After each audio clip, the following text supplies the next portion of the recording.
and moving can result in both academic and social challenges for the children of the military personnel. And whereas, regardless of their grade, military children entering a new school system must adjust to varying curriculums, become acquainted with new surroundings, and form new friendships. And whereas these children and youth are a source of pride and honor to us all, and it is only fitting that we take the time to recognize these contributions, celebrate their spirit, and let our men and women in uniform know that while they are taking care of us, we are taking care of their children and youth. And whereas the recognition of the Month of the Military Child, first established in 1986 by Defense Secretary Caspar Weinberger, will allow us to pay tribute to military children for their commitment, their struggles, and their unconditional support of our troops, because when parents serve the military, their kids serve too. And whereas month-long salute to military children and youth will encourage local community support and provide direct support to the military children and families. And now, therefore, Mark Allen, the Mayor of the City of Cibolo, on behalf of the City Council, Cibolo City Council, staff, and all citizens, do hereby proclaim April 2025 as the Month of Military Children and urge the appropriate recognition thereof. Thank you, Councilman Hicks. All right, and I think we have a few military children that talked with Peggy. Go ahead and come on up, and Councilman Hicks and I will come down there to give you the presentation.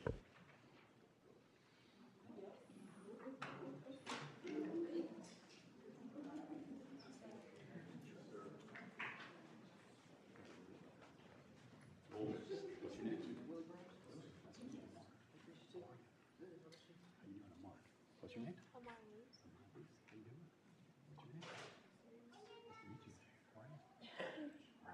Come on over here real quick. We're going to take a quick picture. Give me that hand there. All right, Joel, come hop in the middle over here. You'll sit this, and you'll hold it. There we go. There we go. All right. Scoot on in. All right, perfect.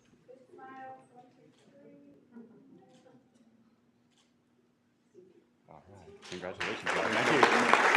You keep it. You keep it.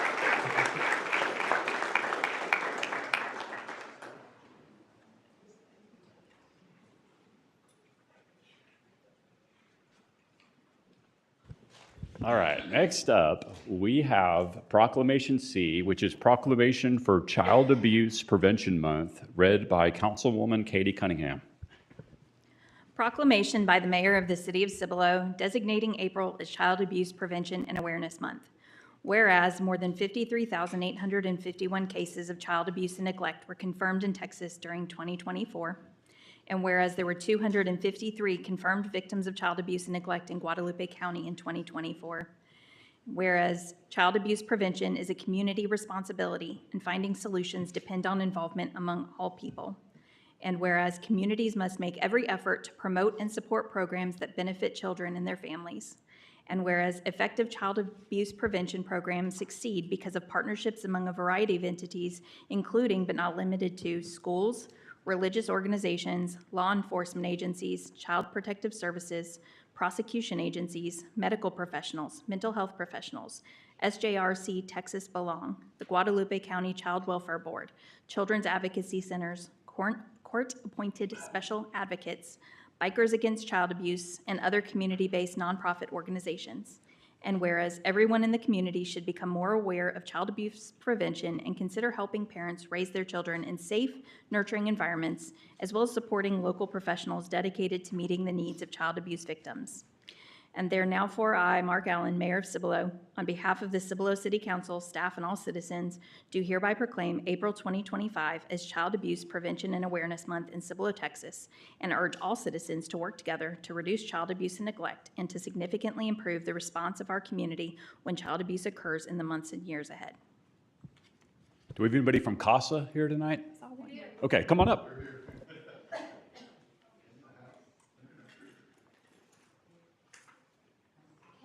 Is everybody coming up or just? Everybody with their group. Yeah. Okay. Come on up. I'll hop in the picture, and then what we'll do is, would you like to say a few words after we're done? Yeah. Okay. Yeah, for sure, absolutely. Judy, would you like You the wanna- proclamation? I really Here, let's hold it. Katie, you want to hop in? Yeah, I'm here. I'm Good. tall. Okay, all right. You want to get over here, Christy? Come even it out over here. This side's a little light. All right, thank you. Yeah, Chief. Chief. Chief, come on up. You've been requested. You're a celebrity. All right, we gotta squeeze in a little bit. Okay. No, it's okay. Come on, Chief. I don't need her.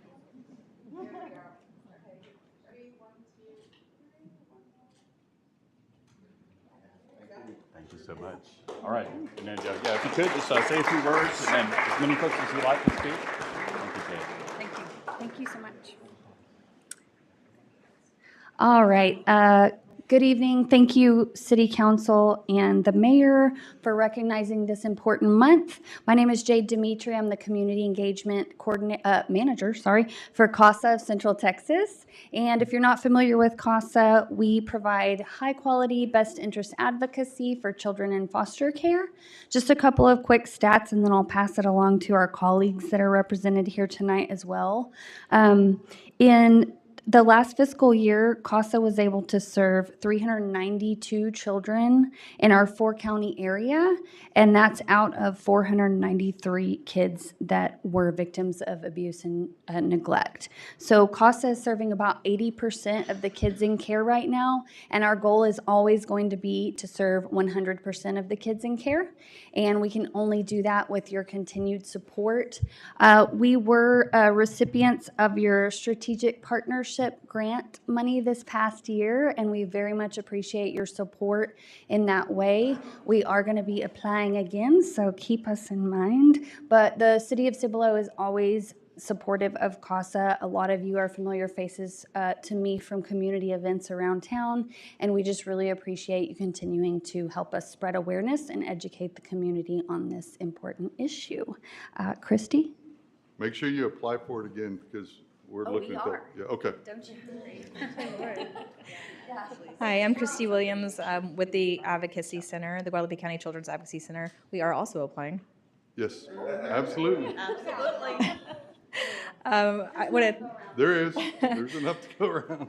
I definitely want to thank the City Council, Mayor, for recognizing this proclamation tonight.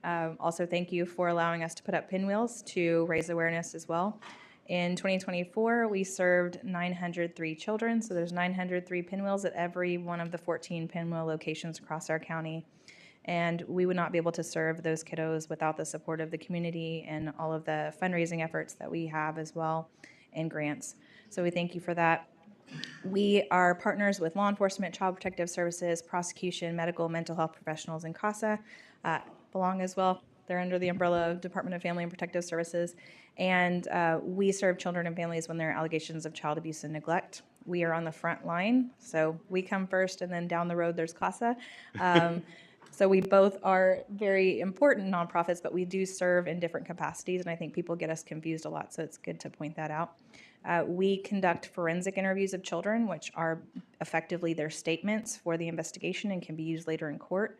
Those are recorded, developmentally appropriate, and are done in a safe space. So we're asking our kiddos to just tell their story a minimal number of times and not be re-victimized by the process of that investigation. We provide resources to the non-offending caregivers, and we provide fee-free therapy for as long as is needed. We have currently a clinical director, 5 full-time therapists, 3 part-time therapists, part-time advocates. They're called therapeutic family advocates, and 4 therapy interns.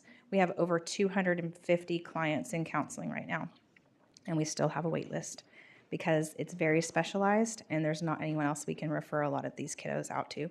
So we continue to have need for those services here in the county. So we appreciate you. Thank you so much again for recognizing it. Thank you. Good afternoon. My name is Kane Jaggers. I am the Senior Regional Director for SGRC Texas Belong. SGRC Texas offers in-home free parenting coaching for any family in need. But what I would like to talk about today is specifically in regards to this proclamation. Our division Belong is the lead provider of community-based care in the South Central and Hill Country region, and most recently awarded the contract to oversee community-based care in Bexar County as well. And what that means is that here in Guadalupe County, we oversee the legal case case management of all children who are removed from their homes due to abuse and neglect. And while we sit there and we provide services for that child to hopefully find healing and hope along with our nonprofit partners, we also work in engaging our faith-based community and individuals like residents of this community to step into the gap and help find a way in which they can support children in need. We also work with the bio family kinship caregivers and help support our children as they hopefully are reunified with their bio family, or if that's not able to be done safely, support them in finding their forever home through adoption. We do have an upcoming event, which I invite everyone in the room to. On April 29th, we have our Blue Breakfast, and we are just wanting to demonstrate what the great work Guadalupe County partners are already doing and stepping in the gap and providing some healing and hope for children and families around this community, but also identify opportunities in which people like you all can stand in and help support some of those unmet needs as well. Thank you all so much for your time this evening. Thank you very much. All right.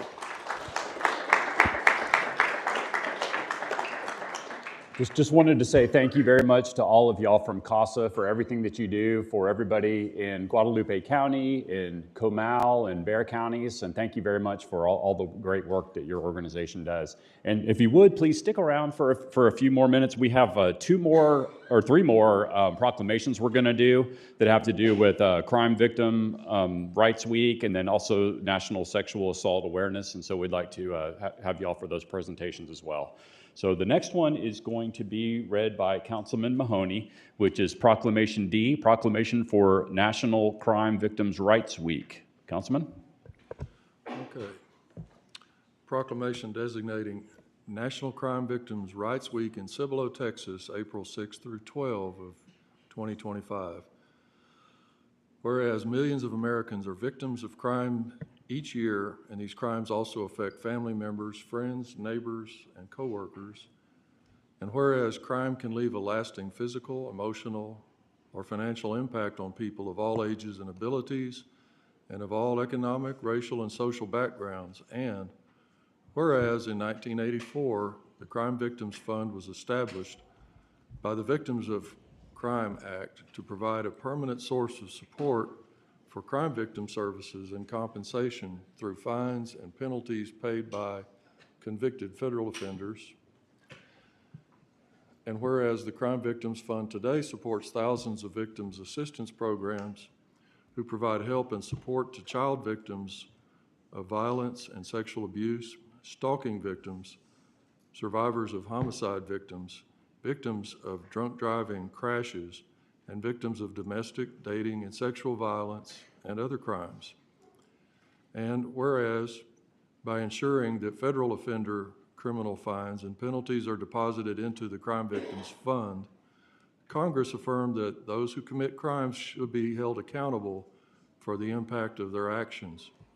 And whereas the Crime Victims Fund provides victim assistance to millions of crime victims annually and also provides compensation funds to thousands of crime victims each year for reimbursement of expenses related to their victimization. And whereas the victim assistance community faces new challenges to reach and serve all victims, including victims of newly recognized crimes, whereas now is the time to embrace a new emphasis on learning what works in reaching underserved victims and meeting victims' needs, and whereas National Crime Victims' Rights Week provides an opportunity to celebrate the energy, creativity, and commitment that launched the victims' rights movement, inspired its progress, and continues to advance the cause of justice for crime victims. And whereas advocates are joining forces with victim service providers, criminal justice agencies, and concerned citizens throughout the city of Cibolo and America to raise awareness of victims' rights and observe National Crime Victims' Rights Week. Now, therefore, be it resolved in official recognition, the City of Cibolo hereby proclaims the week April 6 through 12, 2025 as National Crime Victims' Rights Week in Cibolo, Texas, and reaffirms the city's commitment to respect and enforce victims' rights and address victims' needs during National Crime Victims' Rights Week and throughout the year. and express our appreciation for those victims and crime survivors who have turned personal tragedy into a motivating force to improve our response to victims of crime and build a more just community. In witness thereof, signed by the Mayor of Cibolo, Mark Allen. Thank you, Councilman Mahoney. All right, so if anybody from law enforcement can go ahead and come on up, as well as the folks from CASA, and we'll give this proclamation. Okay, and the other groups, I'm sorry if I don't know the name of your group, that's here for the National Crime Victims' Rights Week. Come on up.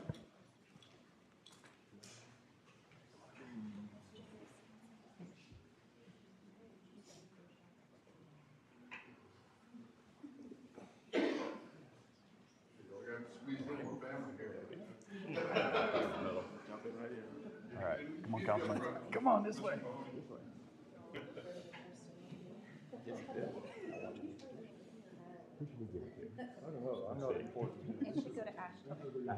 Okay, we'll give it to you back. This is Ashley. This is her second day as your victim liaison. She's her second day. Welcome to the team. Yeah, come on down. All right, there we go. I'll do that one.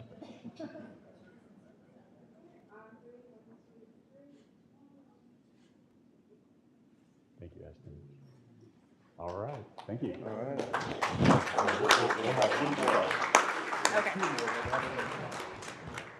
Thank you. So, Chief Cedric Andrews for the record. So, Mayor and council members, I would like to introduce you to your new crime victims coordinator for the city of Cibolo, Ashton Story. Hi. So my name is Ashton. As he said, I used to be with Thriving Heart, so now I've come over to Cibolo. This is day 2, so I'm looking forward to working with y'all. And you know, it's always been a support on that end, so I can see it here too.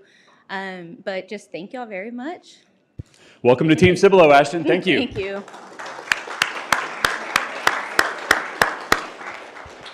Okay, we have 2 more proclamations that will be read by Councilwoman Sanchez-Stevens. Next up is Proclamation E, Proclamation for National Sexual Assault Awareness and Prevention Month, read by Councilwoman Sanchez-Stevens. Norma? Proclamation by the Mayor of the City of Cibolo designating April as National Sexual Assault Awareness and Prevention Month. Whereas every 68 seconds, another person in the United States is sexually assaulted, and in Texas, 2 in 5 women and 1 in 5 men are victims of sexual assault. And in fiscal year 2024, Thriving Hearts Crisis Center rendered 850 services to 379 survivors of sexual violence and provided 94 hospital accompaniments for sexual assault exams. And whereas, according to a study conducted by the Texas Association Against Sexual Assault and the University of Texas at Austin Institute on Domestic Violence and Sexual Assault, approximately 6.3 million Texans have been sexually victimized. And whereas, most victims are sexually assaulted by someone they know, and 91% of victims did not report to police. And whereas, it is appropriate to salute the more than 20 million victims who have survived sexual assault in the United States and the efforts of victims, volunteers, and professionals who combat sexual assault. And whereas national and community organizations and private sector supporters should be recognized and applauded for their work in promoting awareness about sexual assault, and whereas police, forensic workers, and prosecutors should be recognized and commended for their hard work and innovative strategies to increase the percentage of sexual assault cases that resolve in the prosecution and incarceration of the offenders. And whereas sexual violence is a persistent and pervasive problem in our society, one that requires attention year-round, and in order to foster healthy communities, all citizens must support the effort to end sexual violence every month of the year. And whereas national and community organizations, businesses in the private sector, and the media are urged through national sexual assault awareness of sexual violence and strategies to decrease the incidence of sexual assault. And now, therefore, Mayor Mark Allen of Cibolo, Texas, on behalf of the Cibolo City Council, staff, and all citizens, do hereby proclaim April 2025 as National Sexual Assault Awareness and Prevention Month in Cibolo, Texas, and urge all citizens to observe this month by supporting the goals and ideas of victims and those working toward awareness and prevention, and by participating in community efforts. Thank you, Norma. If you could please read F as well, and then we'll go down there. Okay, yeah, that's fine. Proclamation designating April 2025 as Sexual Assault Awareness Month. Whereas Sexual Assault Awareness Month known as SAM, calls attention to the fact that sexual violence is widespread and impacts every person in the community. SAM aims to raise public awareness about sexual violence and educate communities about how to prevent it.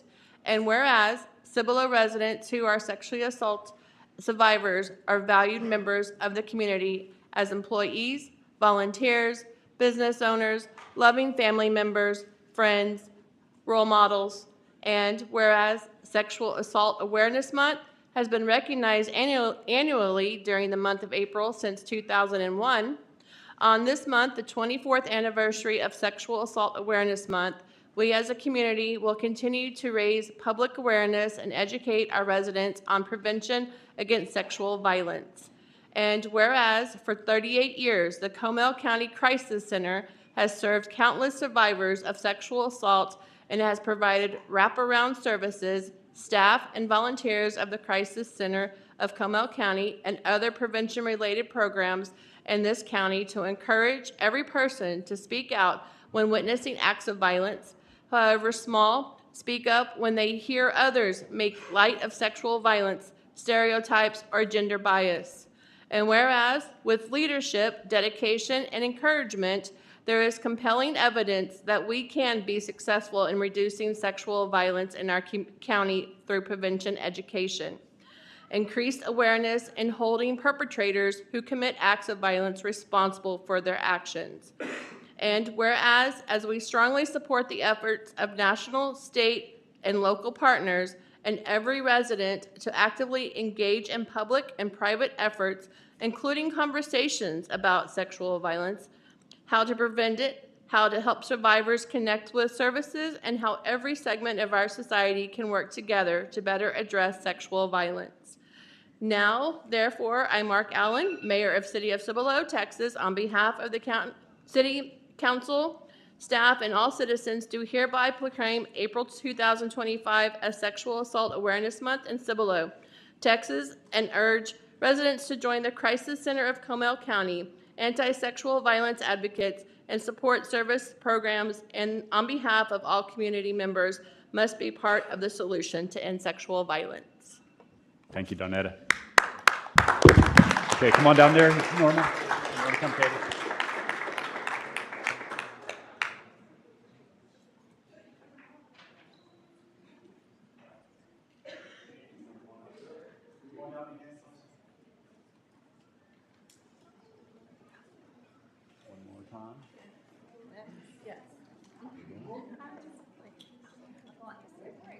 All right, up in the middle. How you doing? Good, how are you? Yeah, luncheon. Yeah, it's been a little while.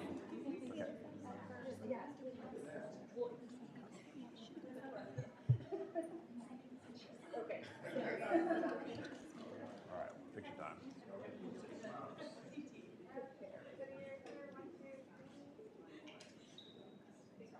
Thank you for coming. Thank you. Appreciate it. You want to say a few words? Yes. Okay. Sure. Should I just start now?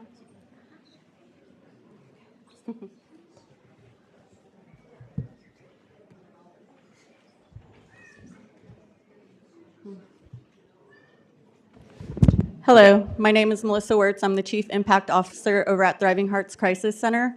We're formerly known as Guadalupe Valley Family Violence Shelter. For 41 years, we were known as a women's shelter, which is not the case. We serve women, men, and children, not just of domestic abuse, trafficking, but also sexual assault, which is why we're here. And we couldn't do this without our community partners in the city of Cibolo. With all your guys' support, we thank you. Thank you so much.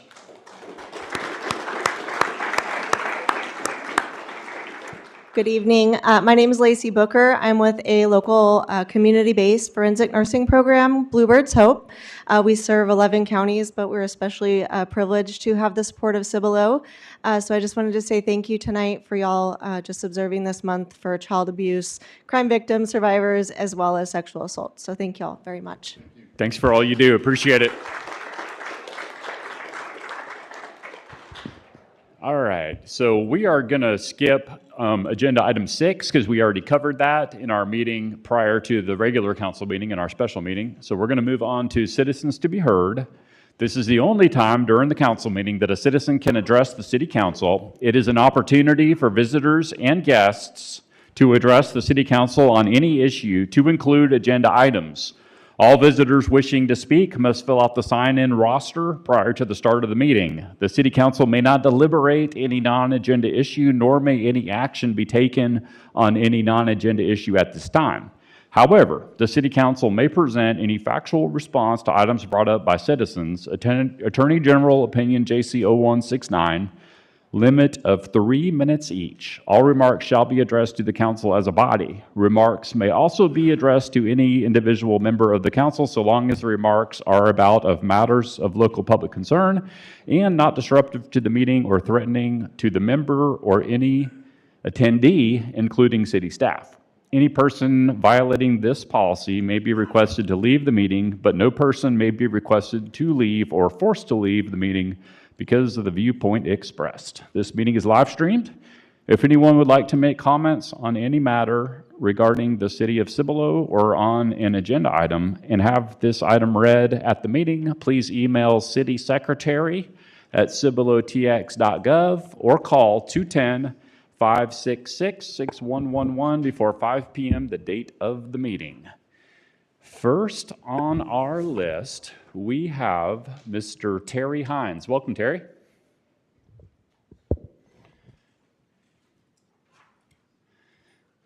Thank you for coming. How are you, sir? Bet. Thank you, Council. I appreciate the opportunity to visit with you just a minute here. I'd like to just speak to our one community car show we had this weekend. What a wonderful event. So for the last 6 to 8 months, we've been planning this event. And for the last 4 to 5 months, we've been chewing our fingernails and going, oh, God, I hope we have more than 10 cars. And we did. When we came in on Saturday morning, the cars kept coming and coming and coming, and we showed 70 cars, and there were about 8 more people who brought their just beautiful rides out there just to show the pride in their ride. They just came out there to be with that community and display their vehicle. What a great opportunity we had out there. Got to visit with Mr. Councilman Hicks, Councilman Sanchez Stevens, Mayor Allen. If I missed any of the other council members that had the opportunity out there, Donette, I apologize. I was on the run most of the day. We were there from 6 till, well, like we say in the old country, we were there from can to can't. Yeah, you get there as quick as you can, you work till you can't work anymore. It was a great day. Chief, the 1967 Chevelle, Cibolo's Police Chief Award, Chief Troncoso, you weren't able to attend it, but you picked a 1956 Ford pickup, black with a flame job. Thank you very much. Councilman Sanchez Stevens, Councilwoman Sanchez Stevens stood in for you, and what a wonderful job you did. And you had the opportunity to fill me in a little bit about your story working with your dad on his old truck growing up. It seemed like that's all I did growing up, was work on old trucks and old cars. We had a yard full of those things. Mayor Allen, you're 1972? 71. 71, Mm-hmm. Yeah. Old 442 convertible, and you remember what the 8-track tape was? Oh, Earth, Wind, and Fire. Earth, Wind, and Fire was in the 8-track tape deck. But it was a great day. We certainly appreciate all that. We appreciate all the support that everyone had brought out to us. We've received some really nice reviews, and we will be reviewing ourselves in about a week or two.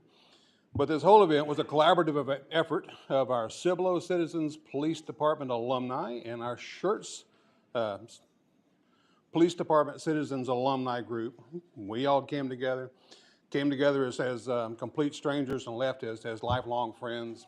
And what a great work of what came to be our motto was just a bunch of good people doing good things for good people. And we did just that, and we thank you all for being there and supporting us.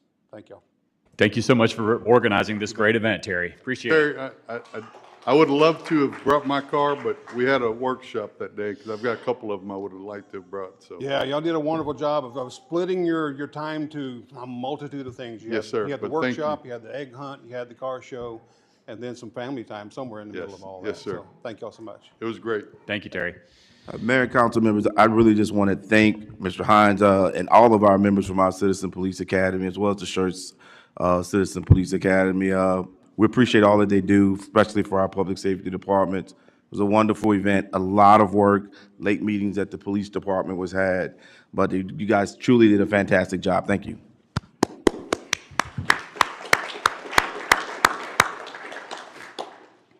All right. Next up will be Kelsey Poppin, read by Councilman Jeff McLaughlin. Thank you, Mr. Mayor. My name is Kelsey Popham. I am a City of Cibolo resident, and I am in support of the rezoning of Zero Adobe Boulevard from SF2 to C2R for Burn Boot Camp. Burn Boot Camp's community has impacted many lives in our community. We have been involved in various city parades, collected and given school supplies to Guadalupe County Children's Advocacy Center, food drives for local churches, collected purse and personal item drives for a local church, among others. We are more than a gym and touch impact lives outside the four walls of our space to better our local community. I found Burn Boot Camp not long after the city put my family through the unimaginable. It has been a place of healing and peace. The city of Cibolo needs homegrown businesses with owners who truly care about the people they are serving versus a 3-story storage building that no one wanted. I sincerely hope that this council does a better job listening to its citizens than in times past. To vote against this rezoning is to vote against having a strong, healthy community that so many have been looking for. Thank you. Thank you, Jeff. All right, next up is Maggie Titterington. Maggie, come on down. How are you tonight? Fantastic. Good evening, Mayor, Council. I am here on behalf of your Chamber of Commerce to talk about expanding commerce in Cibolo.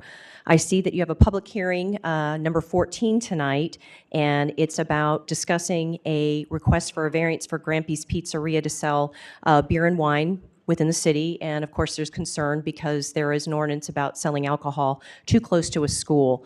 They are across the road from Steele High School, but in going and looking through your ordinances, it's almost like a mixed message. There's property line to property line, and then there's 300 feet from the door to the door. So the door of Grampy's does not face the high school, it faces away, and there is a road and a field and a parking lot before you even get to the front doors.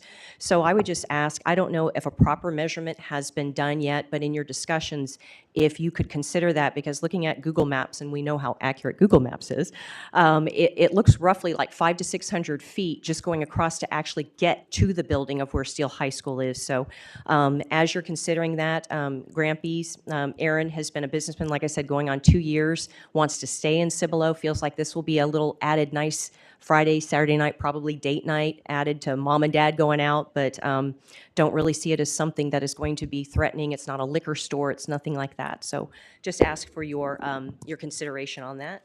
Also, I see on your discussion on 11A, you all are considering a solid waste and recycling franchise agreement. I know there's 3 companies within it. I'm not familiar with all 3, but I do know Frontier Waste Solutions is one of them. They have been a chamber member with us, part of our community. They're also servicing us in Selma, our chamber house over there, and it's been about 3 to 4 months, and it's been great service. So didn't know if that was something that you all needed to know, but we're very happy with them. It's been really, really good. And then the last thing I would like to hit is Ordinance 10, the approval, approval, disapproval of an ordinance for change in zoning. I have a letter that I sent you all, but I did want to read it out loud. It says, "Good evening. I am writing to you in support of one of our chamber members, Burn Boot Camp, who wants to relocate to the beautiful city of Cibolo and invest their money in growing more commerce and health in Cibolo. Currently, they are located in Schertz, but have outgrown their facility, and since they already have 2 businesses planted in Cibolo, which is State Farm and Fearfully and Wonderfully Made, it just made sense to them that when this growth opportunity came, to keep it in the Cibolo family. Due to this growth and need to spread out, the current area that they are looking to invest in is zoned SF2, and they are requesting the rezone to C2R because of the need of a large open gym space, as well as an area for child watch with indoor and outdoor playground areas. They are also looking to create a wellness collective and provide the opportunity for 3 to 4 other wellness providers in the future to plant within their complex to give more health options to Cibolo residents. Alex and Tisha Hartman have not only done their due diligence by going to planning and zoning, of which their recommendations are approval to rezone, but also walked and knocked on the areas surrounding residences to speak, answer questions, and create awareness of how they want to continue fostering good health and family-friendly activities, something I know that in Cibolo you always want, you seek to do, and have supported through initiatives like Cibolo Summer Nights. This item is up for approval, and I humbly ask for your support of this business member who is not only a continuing investor in commerce for Cibolo, but also an investor in the health and well-being of its residents. Thank you. Thank you, Maggie.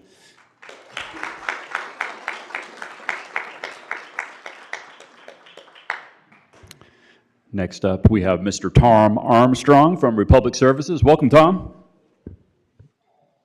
Thank you, Mayor Allen. Good evening, council and city staff. My name is Tom Armstrong. I'm the manager of municipal sales for Republic Services. We're your current provider for waste and recycling. I wanted to speak about your item 11A on the agenda.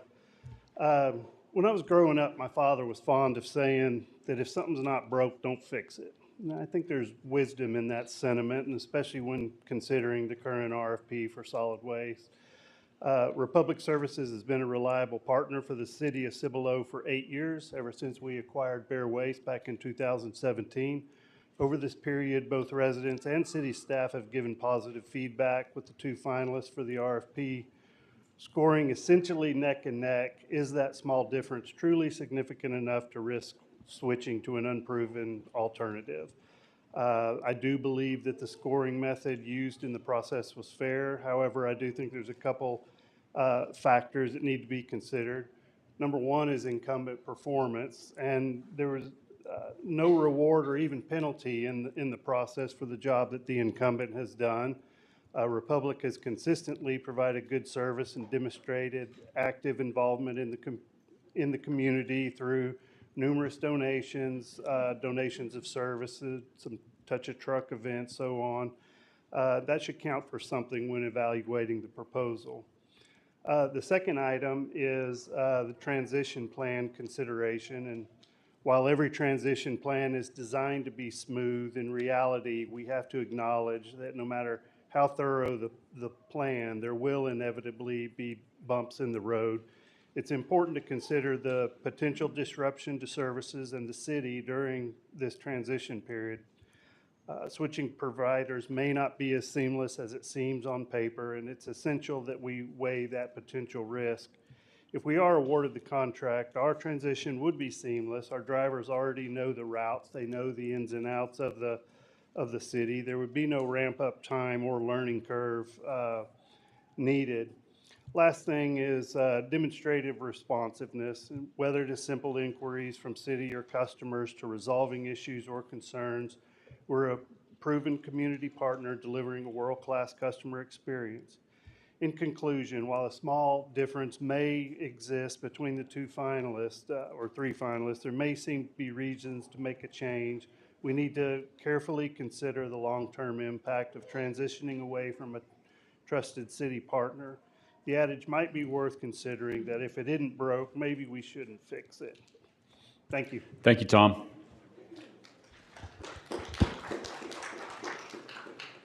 Next up is Alex and Tisha Hartman.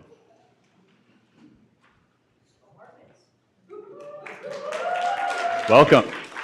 Thank you.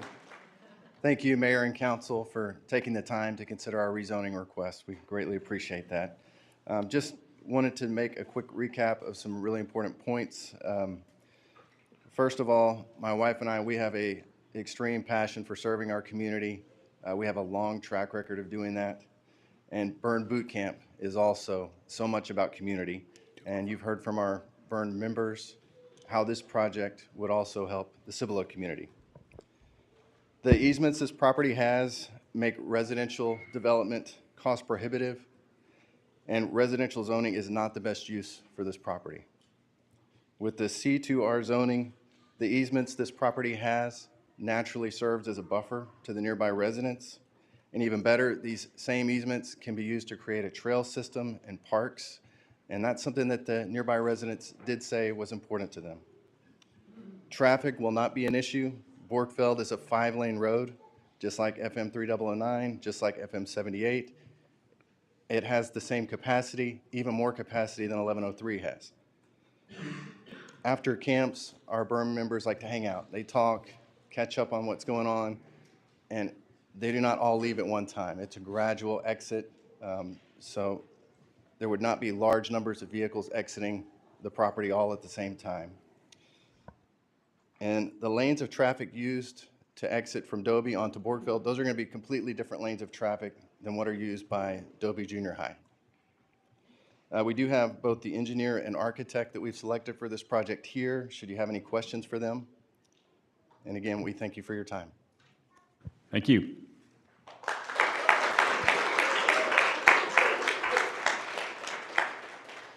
Next up is Jennifer Hackworth. Welcome, Jennifer.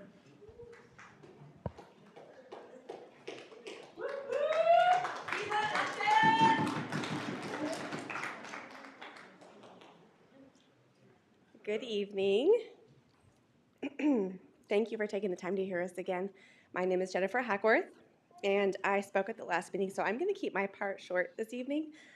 I just come humbly asking that you vote yes to rezone the land to C2R so that Burn Boot Camp can build and move.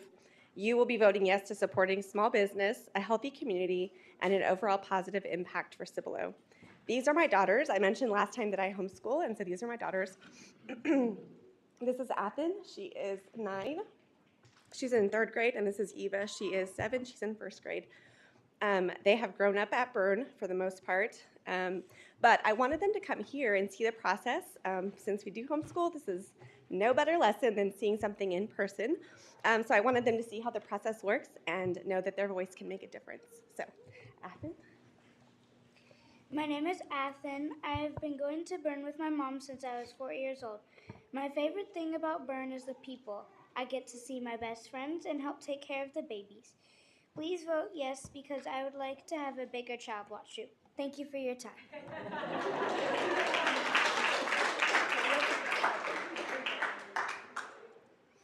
Hello, my name is Eva. I am 7 years old. I love Burn because everybody is kind and loving. Please vote yes. Thank you for making this a better city. Thank you. Great job. Excellent. Next up is Jim. I think it's Storch. I'm not sure if I pronounced your last name right, Jim, but please correct me if I'm wrong. Welcome, Jim. You're close, Mayor. Thank you, Mayor. Thank you, Council. My name is Jim Sturch. I've been a member of Burn Boot Camp for about 9 months. You heard many of us 2 weeks ago talk and express our thoughts and reasonings why the property on Borfeld Road should be rezoned to allow Burn Boot Camp to relocate. The messages were all clear and consistent. Not one person that I heard made any comments against the rezoning. Some key points I'd like to reemphasize. Burn Boot Camp is not another fast food joint. It's not a nail place. It's not a coffee shop. It's not a vape shop. It's not a dental clinic. Burn is focused on life changes of health and well-being. You can't focus on this, but I took a picture this morning. This is one of the walls in Burn Boot Camp. It is splattered with testimonies from scores of people whose lives have been changed by Burn Boot Camp. There are hundreds of more stories that are not published. I welcome you to come down and hear about them. Burn is not just a gym, it's a way of life. It's a community oriented with many benefits. Benefits of health and well-being, education, community outreach, encouragement, motivation, teamwork, togetherness, and support. Burn is already established and proven. Burn is targeting an issue that is becoming a national dilemma. That's obesity and diabetes. Burn supports the family with free child watch. It's exposing our next generation of children to the joy of fitness, regardless of our physique, and the social interaction that drives increased potential.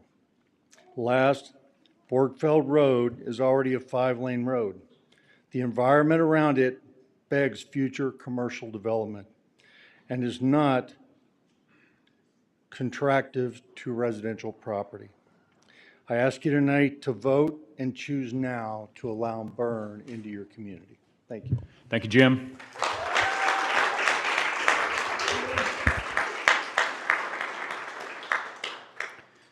Next up, please welcome Tammy Torres. How you doing, Tammy? Hello, Council. My name is Tammy Torres, and I'm a City of Schertz, borderline Cibolo resident, as well as a teacher with SCUC ISD. I am in support of the rezoning of 0 Adobe Boulevard from SF2 to C2R for Burn Boot Camp.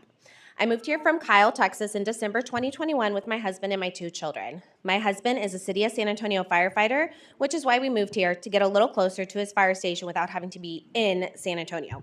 We fell in love with this great city and our home we bought, and we took a huge leap to move here, not knowing anyone or having any family close by. I was a stay-at-home mom with my 2 children, who are 1 and 3 years old at the time. And when we moved here, I began to search out new everything. New dentist, new doctor, new hair salon, and of course a new gym or a place for me to work out. I found Burn Boot Camp, Cibolo Creek on Facebook. It was highly recommended by anyone and everyone on Facebook. So I decided to try it out and I went in for a free trial. I had the best workout I had ever had. Now let me tell you, during my workout and after my workout, there was so much good, positive energy, and right away I felt the sense of community. Everyone was so nice and welcoming. I realized something else new that I had to find moving to a new town was new friends for myself and my children. I had a good feeling that I could find that there at Burn Boot Camp Cibolo Creek. I came back for another workout the next day, and this time I brought my 2 children.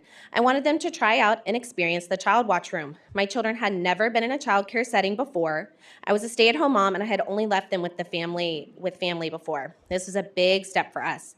After meeting the staff and seeing their beautiful, clean space with plenty of fun toys and activities for my kids to enjoy, I felt very confident in leaving them in the caring and loving hands of the child watch teachers while I had my workout. My kids loved it so much they were excited to go back again. I immediately went and I signed a membership that day. I loved it and my kids loved it. It was the best thing that happened to us with this move. We found our friends and we found our community, which is what we needed. I have been a member for 3 years, and last year I hit a major milestone where I completed 290 camps in 2024. That means for 290 days last year, I chose to go to Burn Boot Camp, Cibolo Creek. Thank you. I needed that workout. I chose to go there every day to better myself and my family. I needed that workout. I needed the sense of friendship and community, and I needed those friendships for my children. My husband has also become a member, so we can both continue our health journey, which is so very important.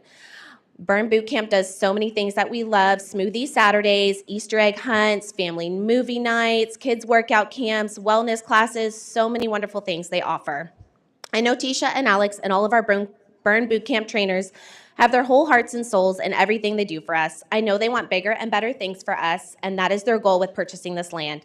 I hope with this we can grow this amazing community even more and welcome more members who, like me, need it in their lives. Thank you for your time.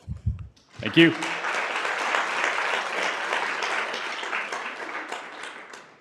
Next up is Stacy. Is it Gabriellotti?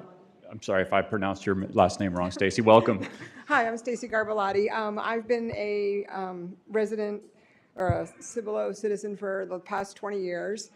I just wanted to speak, I'm going to kind of keep it quick, but I just wanted to speak in my support of also rezoning for Burn Boot Camp. I was an original member in 2020 when they opened the doors, so I've been there. I'm starting my 6th year. Also, as you can see from my shirt, I kind of set a goal a couple years ago to do 250 camps. So for the last 3 years, I've done at least 250. I think last year I hit 270 some, and I'm already at 80 some for the year. I also think I may have the most camps of anyone at that location over the 5 years. There's a bunch of us originals, but I think I might. Anyway, and it's pretty easy to do the math. If you've got 6 camps a week at 52 weeks, minus a few holidays, that's 310 camps a year. So if you can hit 50 or 250 camps, you're doing fairly well. And obviously you're going to a place that you love. It's become my home away from home. I've also have wonderful friends that I've made. I hit 60 years old this year, so that was another thing. I decided, a couple years ago, I've got to start doing this. I want to be able to run around, travel with my kids, and hopefully have grandkids someday and be able to run around with them too. I unexpectedly lost my husband last year in March. Sorry. And 4 days after he died, I was back at Burn Boot Camp because I knew it was the place that I could go and not be judged, that I could cry and nobody would care. First thing that happened when I walked in that day was Tisha gave me a huge hug and said, "We're all here for you, anything you need."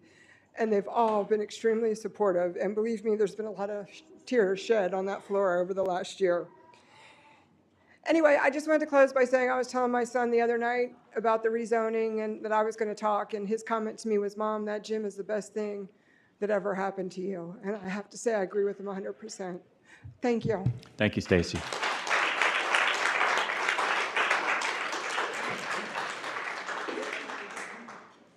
Next up, Bob Robertson. Come on up, Bob.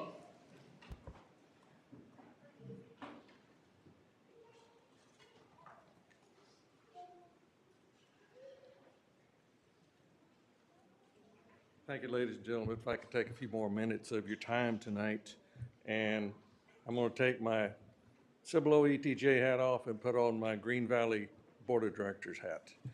As y'all may have seen in a recent story a couple of weeks ago, there's a water company in the Canyon Lake area that turned down a number of developers for water resources. That story generated a lot of questions in the Facebook community, in Marion's Facebook and a numbers. And our board decided what better way to address it than to have a town hall meeting. We're going to do a presentation on the 16th from 6 to 8 p.m. and staff and board members, if need be, all the staff is the experts, will be there to answer any kind of questions about how the process works. Because there's been assertions that, oh, we go out looking for developers, which we don't and we can't do. There is a process that will be presented. In fact, it's on our website that describes when a developer comes to Green Valley. There is a process we make them serve. We cite, okay, what is your development? How many houses do you plan to put on it? We make them do a engineering study, which they pay for, that stipulates how many houses, and we have them do that before we will ever sign a water agreement or a wastewater agreement with them. And it's something, it's a good process to know how this works. Although we would love to hold up development, most of us do not care for all the development that's happening. But by state law, if we have the water reserves, we have to provide it. Now, only thing we can do is hold them to certain standards. So I would appreciate, for informative purposes, any of y'all that care to show up, we'd love to have you. Anybody else in the community here that doesn't know how that process works, we would love to have you there. It's educational. We would love to have the feedback from the community, because a lot of times it's hard to get the feedback from community here. It's more of, well, I guess we're doing everything right because nobody shows up. Even when we've had to do rate increases, which we try to mitigate as best we can. But anyway, the short and simple is, I wanted to use this forum as a method of promoting that we're having this meeting, and we'd love to see everybody there. All right. Thank you, Bob. very much. You bet. Mr. Appreciate it, sir. Robertson, I have a quick question. Where are y'all going to be having that town hall at? It is our main offices Okay, thank in you. Marion. I forget the 523. I mean, you can't miss it. It's the biggest thing in Marion. Taj Mahal. Thank you. Oh, don't do that. No. If you knew how much it cost before we got to the table with it. Anyway. Thank you, Bob. We could talk about that and how much buildings talk around here, but it's all the same. Gotcha. Thank you, ladies and gentlemen. Thank you, sir. All right, next up is Caitlin Tank. Welcome, Caitlin. Hope I said your last name right. Is it Tank? Tank? Yeah. Tanky, sorry. Welcome, Caitlin. Thank you. Okay. Good evening, Council. I want to thank you again for taking the time to consider what we are all asking so graciously for. I know some of you may have heard me speak at the last meeting, but I wanted to reintroduce myself. My name is Caitlin Tanky, a Cibolo resident for almost 5 years, but I have always lived in the Selma Schertz area. I mentioned a few things about myself the last time I spoke, but I did want to truly give you a piece of my life and how Bern has impacted it. As of December of 2021, I was diagnosed with stage 4 I'm gonna cry, so I'm really sorry. I was diagnosed with stage 4 metastatic breast cancer. The toll that took on not only my body, but most importantly, my family was indescribable. The anger that was caused from this diagnosis was unmatched. I remember in the days after getting that call, feeling like I was in the movie Groundhog Day. I just kept waking up to a really bad dream. I lived in this anger for so long. My babies were only 16 months old and 3 years old when I was diagnosed with what I thought was a life sentence. Their mom, they grew to know it wasn't me. It was the angry person that took over my life. Then all the fears. Would I see them grow up? Would I see them graduate? Would I see my son meet the love of his life? Would I watch my husband walk my daughter down the aisle one day? The mental load of having to grieve my old self and accept this new life was beyond any of my wildest nightmares, not a dream. Fast forward to August of 2024, this last year. Almost 3 years later, I have no evidence of disease in my body.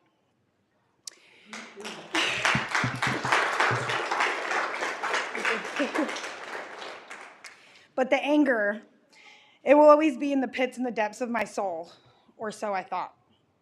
Now, let's backtrack a tad. In the spring of 2024, my kids and their friends helped introduce me to what now I'd like to call a very dear friend of mine, Vanessa. When we met, I instantly gravitated towards her energy. The way that she is a great mom to her girls, it just inspired me to want to be a better mother for my own children. I needed to be her friend. I needed her positive influence in my life. Well, she loves to work out, and I had been out of routine for over a year since my surgery. We had been hanging out a lot, and this psycho was telling me how she's waking up every single day at 5 a.m., and hearing her talk about it made me think that she was just cuckoo for Cocoa Puffs. But as the months went by, I envied her and her discipline to be able to make time for herself. September 26, 2024, it was Vanessa's birthday, and I overheard her tell another mom friend that she was going to go check out this burn place. I mentioned that if it wouldn't be too weird that I tagged along, I would like to come and try it also. Done deal. We never looked back.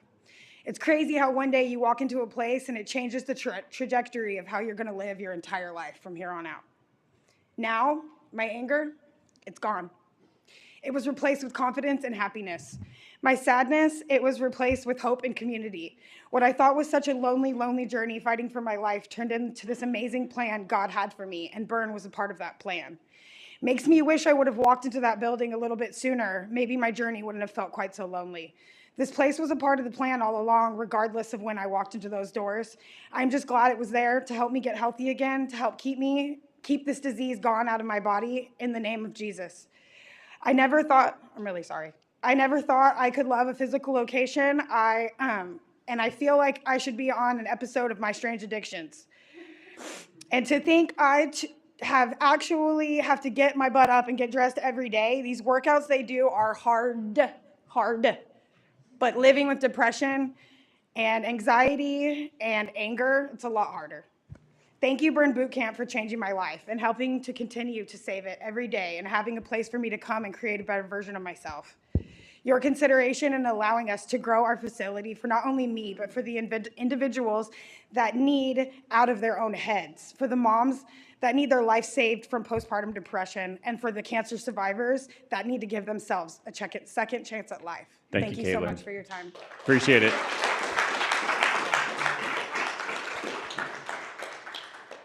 Next up is Sarah Dietz. And did you also want to have Mark come with you, Mark Hampton? Did you all want to go together? Okay. Welcome, Sarah and Mark. Hello, my name is Sarah Dietz, and this is Mark Hampton. We are the real estate team helping the Hartmans with this project. When they came to me, they saw this project, or they saw this piece of property, and they were immediately led to it for multiple reasons. One was that it was off of Borgfeld Road, not on Borgfeld Road, because they felt that would be safer entrance and exiting for their community. As you've heard, community is at the top of their minds. Mm-hmm. Yeah. This property has a 78-foot easement, drainage easement, filled with vegetation as well, which keeps it apart from the residents in Dobie Heights. It's a huge, huge buffer. Yeah, it's 5.2 acres, and of which about maybe 2.75, maybe 3 acres of that property is usable. Like she said, there's a 7 to 8 foot wide drainage easement on one side, then there's vegetation buffer, and then there's additional contour challenged property on this. So the highest, one of the things that we do is recognizing what's the highest and best use. And residential use for this property is not it. You've got a church on one side, you've got residences beyond the buffer zone. And so it's ideal for this to be commercially zoned friendly. Now, one thing that we did in our contract, in the special provisions of the contract, we wanted to limit some of the uses. We wanted to prohibit some uses. We couldn't do that through a special use permit. Take out uses in a C1 zoning. So what we've done is we put it in our special provisions, which means it's part of the contract. So we have to draft a deed restrictions that prohibit these specific uses. And these are things that we feel are going to be beneficial to the neighbors. We're trying to be very friendly to the neighbors, be a good neighbor. So, you know, you've heard all the passion and the testimonies and everything. That's infectious. And it really, what it does for your community is incredible. So, you know, we're here to ask you to support this rezoning. Thank you. Thank you very much. Thank you both.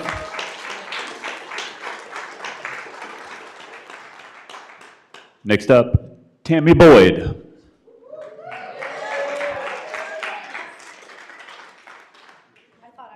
And Tammy, just to be real clear, we do 3 minutes for each of these. The reason why, Go ahead. yeah, I'm not like inferring that you're going to talk a long time. I don't mean to call you out specifically.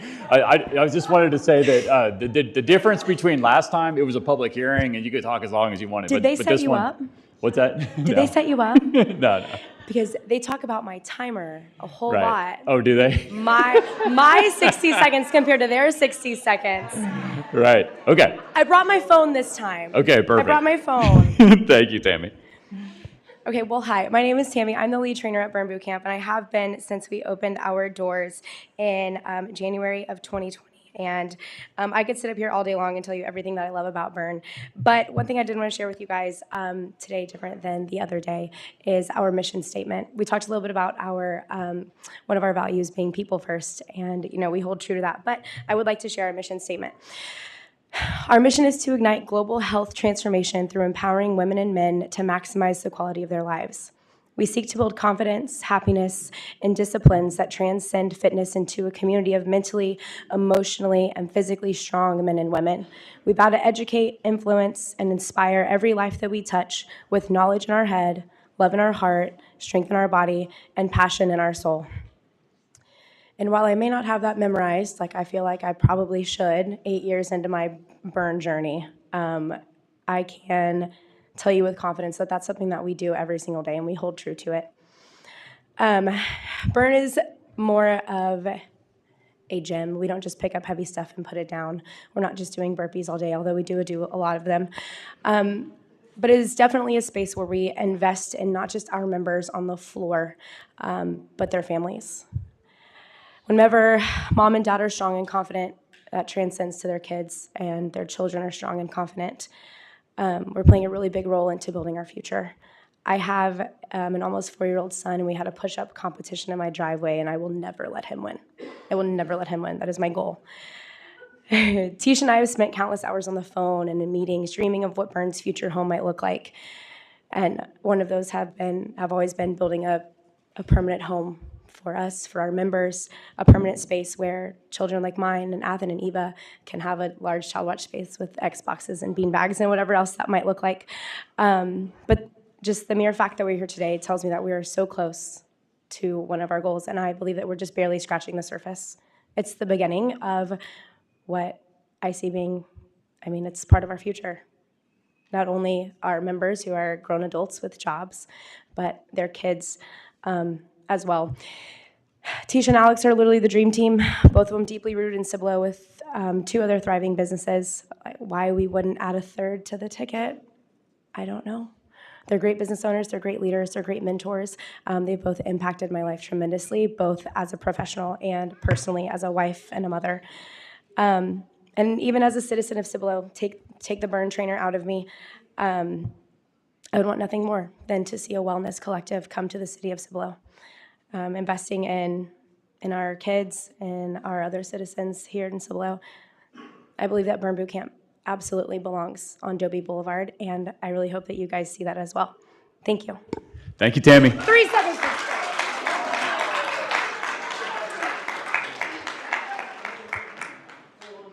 Next up is Walter William. Walter.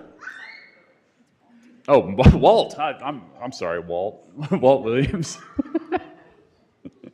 You wrote that in a different way. I didn't know it was you. Welcome, Walt. Well, I'm really happy to be here with all my friends. I have something that I'm going to talk about, which is the county, which I do often.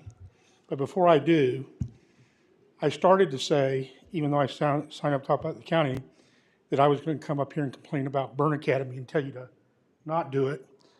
But that was only because I wanted to move to New Berlin, where I'm the mayor. So you're welcome if you want to do it. Okay. What I'm going to talk about is if you ask anybody that lives in a city what they get from the county, I dare you to find them say something that would justify the money that you're paying to the county. And I looked it up. I went to Daryl John and had him give me the money from each of the cities that they pay into the county. And we're paying about 90% of the county tax, people that live in the city. And I didn't think that was right when I first did the math, but then I looked it up, the Guadalupe County profile, and it says that 75% of the people in Guadalupe County live in a city. So 25% don't. But that still seemed, why are we paying 90% of the tax? And then Daryl John explained to me, it's because most of the people that live in the outside of cities are in tax exempt stuff. So I've talked to the mayor of several of the cities, because the big cities in Guadalupe County determine who's going to be a county commissioner. Because they have to do that because of they have to equally divide the commissioners' positions into 4.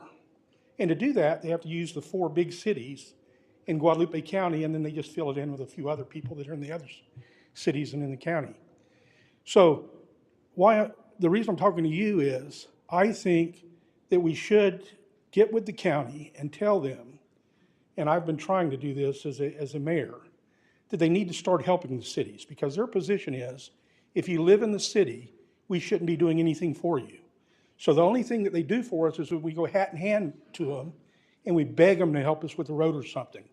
We ought to be in the road planning with them. When we got the police cars, you would have gotten an extra police car, but the county decided to keep 2 of the police cars that Representative Cuellar gave to the cities, because they had to put the money through the county, and they said, because it's going through us, we're going to get it. And then they moaned about how they were getting screwed because they were having to do all the work when they were getting $180,000 worth of vehicles that were promised y'all. Y'all would have gotten an extra car if they wouldn't have taken it from you, because Cibolo was going to get 2. So my time's about up, but I think that we ought to be in the road plan. I think we ought to get surplus equipment from the road and bridge people. When it goes to auction, they ought to let us have our pick of some equipment, and we could start a city co-op where we share that equipment and treat it like a rent-all, where you can rent like one of their rollers or something for $1,000 a day if you're. That way we can maintain the equipment, but we could have a co-op so we don't all have to buy the equipment and everything else. But basically, I came here to tell you that the county is screwing all of us cities, and we're letting it happen. Thank you. Thank you, Walt.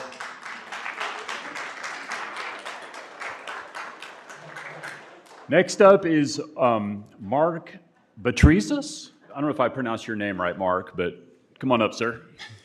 Please tell me how to say your last name correctly. Batsaris? Okay. Yes, my name is Mark Batsaris. Thank you, Mark. Mayor, Council.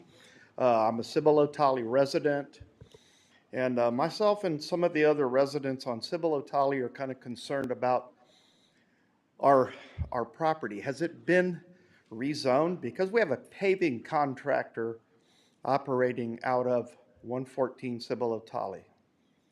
It's kind of concerning. Trucks, a lot of truck traffic coming up and down our street really fast with big loads, heavy loads. So we were just kind of concerned. That's my question, basically. If our property has not been rezoned, then why is there a paving contractor operating out of 114 Cibolo Tolly? And to the police, thank you so much. If you would please patrol Tolly Road a little bit more. The speeds are out of control. And that's about all I have to say. I didn't really have any other agenda other than that. So, thank you very much for hearing me. Real quick, Mark, before you walk away, Councilwoman Cunningham wants to provide a factual response to your statements. I know that there have been many complaints about that asphalt operation, and based on feedback I've received, our code enforcement has gone out. So, Mr. Reed, can we please have whoever needs to go back out, go out and look again and see if it is allowed to be operational? The feedback given the last few times it's been investigated has been, the response has been different. Are you talking Cibolo Tolly or are Cibolo you just talking Tolly. I'm talking Cibolo It's on Tolly. Cibolo Tolly. It's about halfway down the street. It would be 114 Cibolo Tolly. It's very obvious. It has a lot of asphalt. There's been a lot of calls and a lot of click. They have the whole front yard paved. Yep. It's all paved. Which is likely a violation of our code with impervious coverage, so. Thank you so much, Council. Thank you, Mark. Thank you.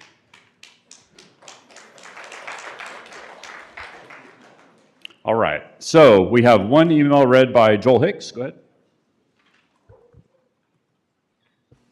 Thank you, Mayor. This is from Mr. Benson. Council and Mayor, I saw where there was a strategic planning session this past Saturday. A strategic planning session is supposed to be about alignment, vision, long-term goals, but how can you chart a course with captains who's already eyeing another ship? In November and December, while Mr. Reed was actively applying for roles, he was seeking a contract extension and pay raise without full transparency to council. This absolutely raises questions of trust and professionalism. Even if he is within his rights, there's a moral leadership expectation to keep the team informed, especially while advocating for an extension of salary increase, which frankly, we can't afford. Why so low attendance from council? Did you all sense something was off while planning for a future with someone who has shown he doesn't want to be in it? A real strategic plan requires engagement from all involved. If Saturday's workshop didn't include a conversation about leadership, stability, then it may have been a missed opportunity. Hard to work strategy when the players at the table are already halfway out the door. The signals and continuing issues in how the council and leadership communicate and how little trust exists between CM and council. Mr. Mayor, in regards of item 11N, I was genuinely stunned to see the policy like this ever passed a vote for council. I'm sure I didn't vote for it. Is there a signed copy of Policy Directive number 2024-1, Rule 5 available? Can the city please provide a date and meeting at which this policy was introduced, discussed, and passed by the majority vote of the council? It's possible I missed the meeting, but even if it did, the fact remains a policy cannot override or violate the city charter. Section 3.12.2 clearly gives council members the right to place items on the agenda. This directive appears to strip the right away, and it is unacceptable. Once again, you've overstepped in an attempt to impose your will on council and the city. These actions are not in line with the charter nor the principles of open and accountable governance. It's time to stop. Cibolo deserves better. Mr. Benson. Thank you, Joel. All right, we have 37 emails read by the city secretary office, and the way we're going to handle this, and I hope it's okay with y'all. So I think that they're all in support of Burn Fitness. So what we're going to do is we're going to have our city secretary, Peggy Simmons, read the names of the people, or Valerie, I'm sorry, Valerie's going to read the names of the people that wrote in the emails and then say that, you know, these 37 people, after reading their names, are in support of Burn Fitness. And then what we'll do after that is we'll go through 2 quick agenda items, which is the consent agenda and the staff update, which won't take long. And then we'll get to the ordinance for Burn Fitness, what everybody came here for. And so that's how we'll do it, okay? All right, Valerie, so if you could just read those names off and then, you know, like I just said. I do have one that's not related to Burn Fitness. Okay, I'll so read let's start, that. yeah, Or you want to read the let's names start with the first? one that's not related to Burn Fitness and then read the names of the people. Okay. Okay. Sorry.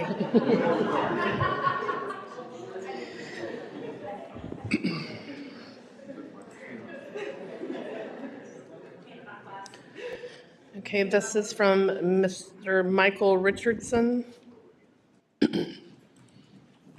Council, let's talk brass tacks. I'm not sure if folks are really paying attention to where their tax dollars are going, but I sure as hell am. And what I'm seeing from the Cibolo Police Department staffing decisions has me shaking my head. Did you know there is a police sergeant making nearly 6 figures, paid hourly no less, whose primary job is to post on social media? Meanwhile, the city's entire communications program is being run by one person, making significantly less than that. Let that sink in. Who's got more pressure and risk? But I won't go too far down that rabbit hole. Let's focus on what really matters, patrol staffing. It's a mess. Just this past week, we saw a rash of mailbox break-ins across the city. Now I get it. Cops can't be everywhere at once, but you know what might help? Having more of them actually out on the streets. Seems like common sense, doesn't it? Here's the part that really gets me. Right now, there are at least 3 licensed police officers in the department who aren't on patrol, and they absolutely should be. A quick Google search will show you the org chart. We've got an administrative sergeant, a professional development sergeant, and a recruiter.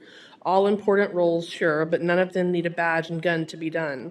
These are desk jobs that could easily be filled by civilians and for a heck of a lot less money. Let me be clear, officers are paid what they're paid because of the inherent risk that comes with putting on that uniform and heading out onto the street. Not for filing paperwork, planning trainings, or scrolling through job boards. We don't need sworn officers behind desks to do administrative roles. They took an oath to protect and serve, not to push papers and update PowerPoints. This city isn't Dallas or San Antonio, it's Cibolo. A department our size doesn't need 6-figure salaries going to desk jockeys while we've got just a handful of officers actually protecting the city. It's wasteful, it's backward, and it's downright insulting to the taxpayers who expect better. I urge the community to wake up and start asking the hard questions. Where is your money going? Who's on the street? And who's collecting a fat paycheck to sit behind a computer? Our city deserves better, and our officers deserve leadership that puts patrol first where they belong. Thank you. Thank you, Valerie. Okay, and then if you just say the all 37 names and then that they're in support of And a Burn couple- Boot Camp. I'm sorry.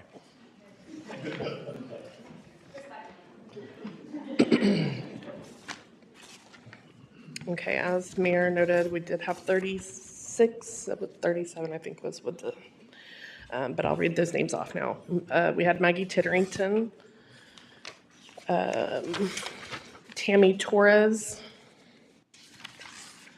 Rudy Andebaker, Christy Morgan, I'm sorry if I mess up your name, Anais Gonzalez, Sydney Cooper, John Morris, Mary Lou Watkins, Connie Ann Roussel, Gabriela Contreras, Suzanne Sanchez, Sandy Callahan, Lorenzo Martinez, Kat Tarrant, McCall Robbins, Audrey Grant,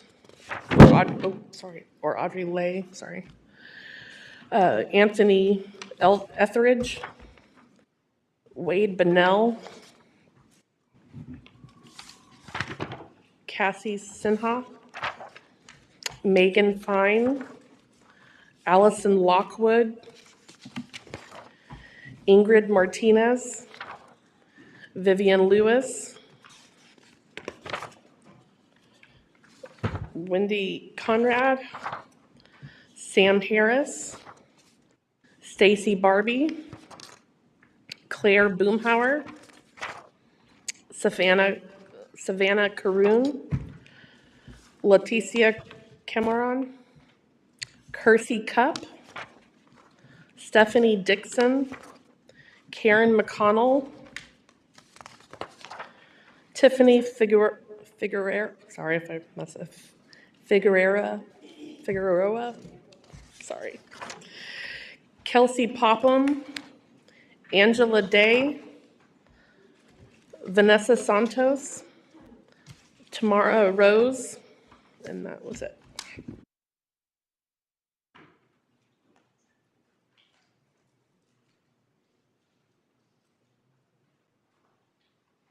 That it? I'm sorry. Okay, thank you very much. All right, so we have 2 agenda items to get to, and then we'll have the 10A, which will be the agenda item that relates to Burn Boot Camp. So on to agenda item number 8, which is the consent agenda. All items listed below are considered to be routine and non-controversial by the City Council and will be approved by one motion. There will be no separate discussion of these items unless a council member requests, in which case the item will be removed from the consent agenda. The items on the consent agenda are approval for the January 2025 revenue and expense report, pending final acceptance of the city's financial audit of the 24-25 fiscal year. B, approval of the January 2025 check register, and C, GVEC easement approval. Can I get a motion to approve the consent agenda? I make a motion to approve 8A, or 8A and B and C. Second. Okay, we have please vote on your screens.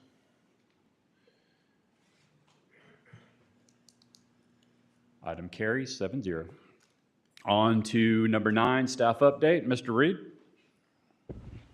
Mayor, for the sake of time, I have everything ready to go in an email to you. I would like to update you that the FY25 street rehabilitation package number 1, that includes Deer Creek Boulevard, Green Valley Road 1, Green Valley Road 2. That's 2 different portions of Green Valley Road, one towards Schertz, the other one towards the Saratoga neighborhood, that we gave a notice to proceed on May, we will give the notice to proceed on May 1st, and the package is expected to take 6 to 8 months to complete. So most of those roads will be completed in this calendar year. Also, FY25 street rehabilitation package number 2, that includes Town Creek Road, Firebird Run, Silver Wing.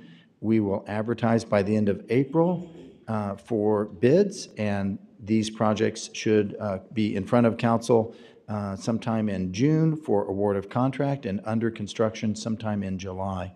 And those will be proceeding during the summer month, starting construction in the summer month. And everything else is in here. I want to remind council, as Mayor Allen announced after recognizing animal services, that we do have an open house of the new and improved existing facility. There's a new office building. We expanded the kennels by adding 8 more kennels. And that open house is Wednesday, May 7th from 4 to 6 p.m. at 108 Cibolo Drive, Cibolo, Texas. And real quick, Mr. Reed, I know Joel has a question, but before I pass the mic, I wanted to get a quick clarification on, you said Town Creek Road, Firebird Run, and what was the other one? Silver Wing. Silver Wing, and that's a June 1 potential start date? Sometime in July. Okay, July. Yes. Okay, thank you. We're getting it to construction as quickly as possible. Got it. Okay, Joel? Thank you, Mayor. I was out driving today, and I noticed at Green Valley Road, they're starting the project, putting in the water lines. It's a project that we've got, I see that we've got a board up there that shows it's a project that the Cibolo is spending money on. My question is, when I drove it, we've got a 5-lane road up to Saratoga. And then once you get past the creek and you get over there by Cibolo Valley Elementary, it's 5 lanes there. You're putting water lines in right up next to the road when we know that we're going to have an arterial there and widen that road eventually. Why are we going to double the cost to our citizens by having to move those fire hydrants and that water line over in a few years? It doesn't make any sense for us to be doing all this work, putting in these water lines, knowing that we're going to widen the road because it's going to be a main arterial. It just makes no sense whatsoever. I think we should have looked at that. If I had known that we were going to put, because you go down it and then right before you get to Mesa Western, you've got the sidewalks are all the way over, but yet we're doing water lines right up against the current road that we know we're going to be expanding.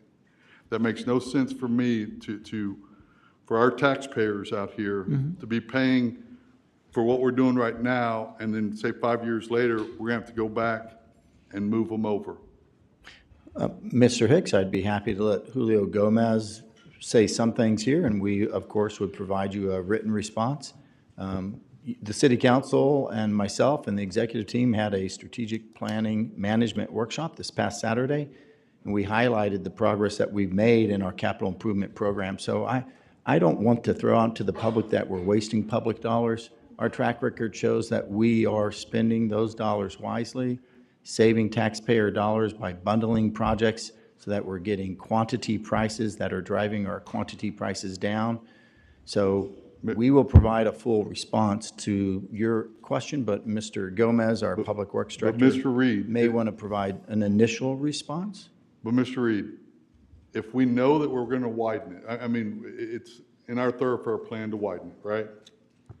It is in our thoroughfare plan to widen Green Valley Road all the way to Cibolo Valley Drive.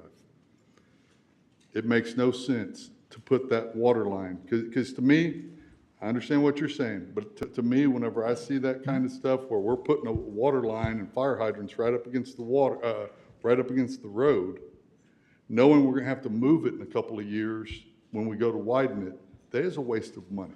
And Mr. Hicks, all I'm saying is let Mr. Gomez provide a response, and we'll provide a written response to the entire City Council. Yes, so the water line that we're currently installing is within our right-of-way. If we were to move it, we would have had to do land acquisition for that easement. The project that's on Green Valley right now, that's a project that was approved by council and is part of those 9 road projects. So the scope of that project was not to expand the road 5 lanes. It was to keep the improvement in that area. So we're working within the limitations of our right-of-way and our easements. Okay, Julio, so we'll cover this offline. If you could, like Mr. Reed said, send a response back. We're going to move on to item number 10, approval, disapproval of an ordinance for a change in zoning from low-density single-family residential SF2 to neighborhood commercial C1 for certain real property located at 248 West Borgfield Road, legally described as ABS 216 Sir A.S. Lewis, 4.0500 acres. Mr. Spencer. Good evening, Mayor and Council. The owners are Daniel and Dana Costner, as well as the representatives. This is located at 248 West Borgfield Road, approximately 4.05 acres. This is located south of the Grand at Cibolo Apartments. This is in Council Place 2. The future land use is neighborhood commercial. The existing zoning is low-density, single-family residential SF2. The requested zoning is for neighborhood commercial C1. The property owners of 248 West Borgfield Road are requesting a change in zoning from SF2 to C1 to increase marketability and to attract more prospective buyers when listing the property for sale.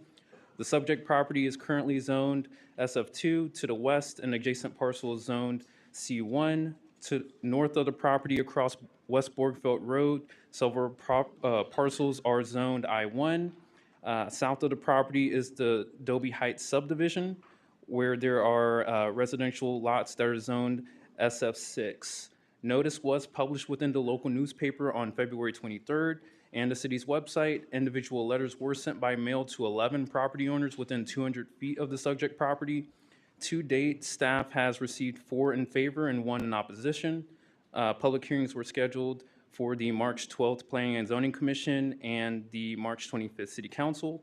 And tonight we are have scheduled for the approval and disapproval of the ordinance. At its March 12th regular meeting, the Planning and Zoning Commission voted 6-1 to recommend approval of the requested zone change from SF2 to C1.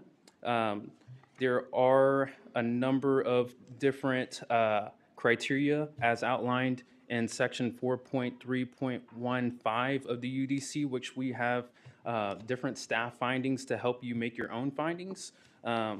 So with that, if you have any questions, staff is available, and I do believe that the applicant is here as well. Okay, thank you very much, Mr. Spencer. And then for those of you in the audience, it'll actually be the next one, which will be for the Burn Boot Camp. So just want to make sure nobody's confused about this one. Okay, does anybody have any questions for staff? Katie? Was C2R ever discussed? My only concern is that this does touch residential at the very back of the property. And while it's unlikely it'll go that far back, because it does touch residential, I'm a little hesitant with C1. No, I do believe that this was more of the applicant, the property owner that drove the discussion in terms of which zoning district. I don't know if maybe he might have more to add, but no, C2 was not discussed as an option. I do know, Ms. Cunningham, that the property next door, the house next door is a C1, I believe. Correct, yes, Right, so that's no, correct. I'm talking about the first one No, I in the understand. neighborhood on Dobie. No, I understand, but I'm just saying, I think he just went because the neighbor Right. is already C1. No, I understand that. That makes sense. Is the applicant here, Daniel? Is he here tonight? You want to come on up and talk about your property? Mr. Mayor, council members, staff, anybody who's in on this and listening, but first of all, thanks a lot for the whole process and going through it. I've learned a lot. Learned a lot about a decade ago. Now I'm learning more now since everything's been revamped. We're kind of falling in line when we saw the future land use map. Ideally, that was going to be our residence for a while. 10 years ago when we got it, we could see, 15, 20 deer in the backyard and, go out there and enjoy the wildlife. But as we know, Cibolo's wildlife is getting a lot of concrete and asphalt on it. So it's basically, we're getting kind of pinched in there. But we were looking at what was similarly going on with our neighbor beside us because he started the zoning process. Granted, C2 would open up more possibilities, but also I was looking at the fact of what we were trying to do there was to keep it kind of like a smaller footprint for have the apartment complexes, 2 of them across the street from us.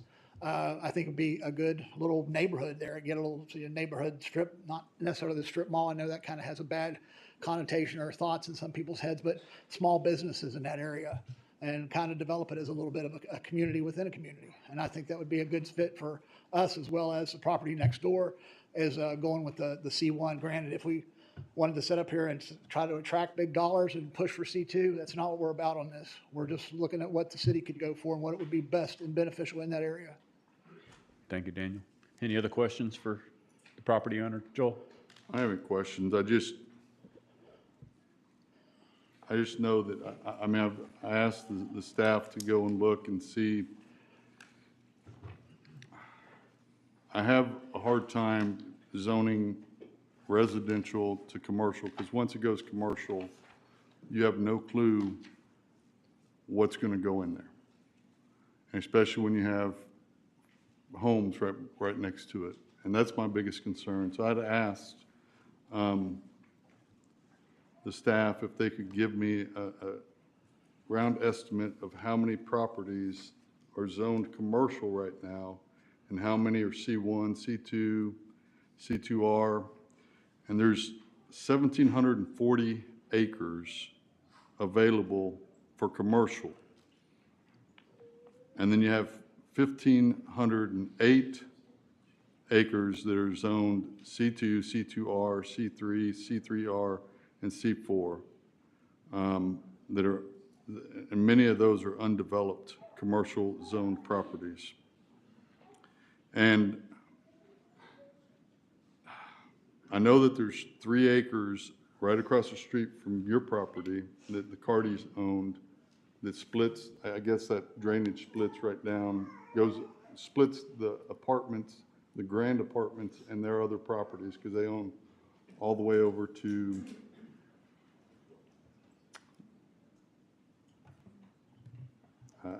Falcon Ridge, but the property there that are. You're talking about up against Crimson Yes, Tree? Yes, but it's all commercial there along Borgfeld Road. And I know because of the problems that I have, living in Old Town and having businesses around me, there are times where I can't get it, and it's the only entrance into about 15 homes.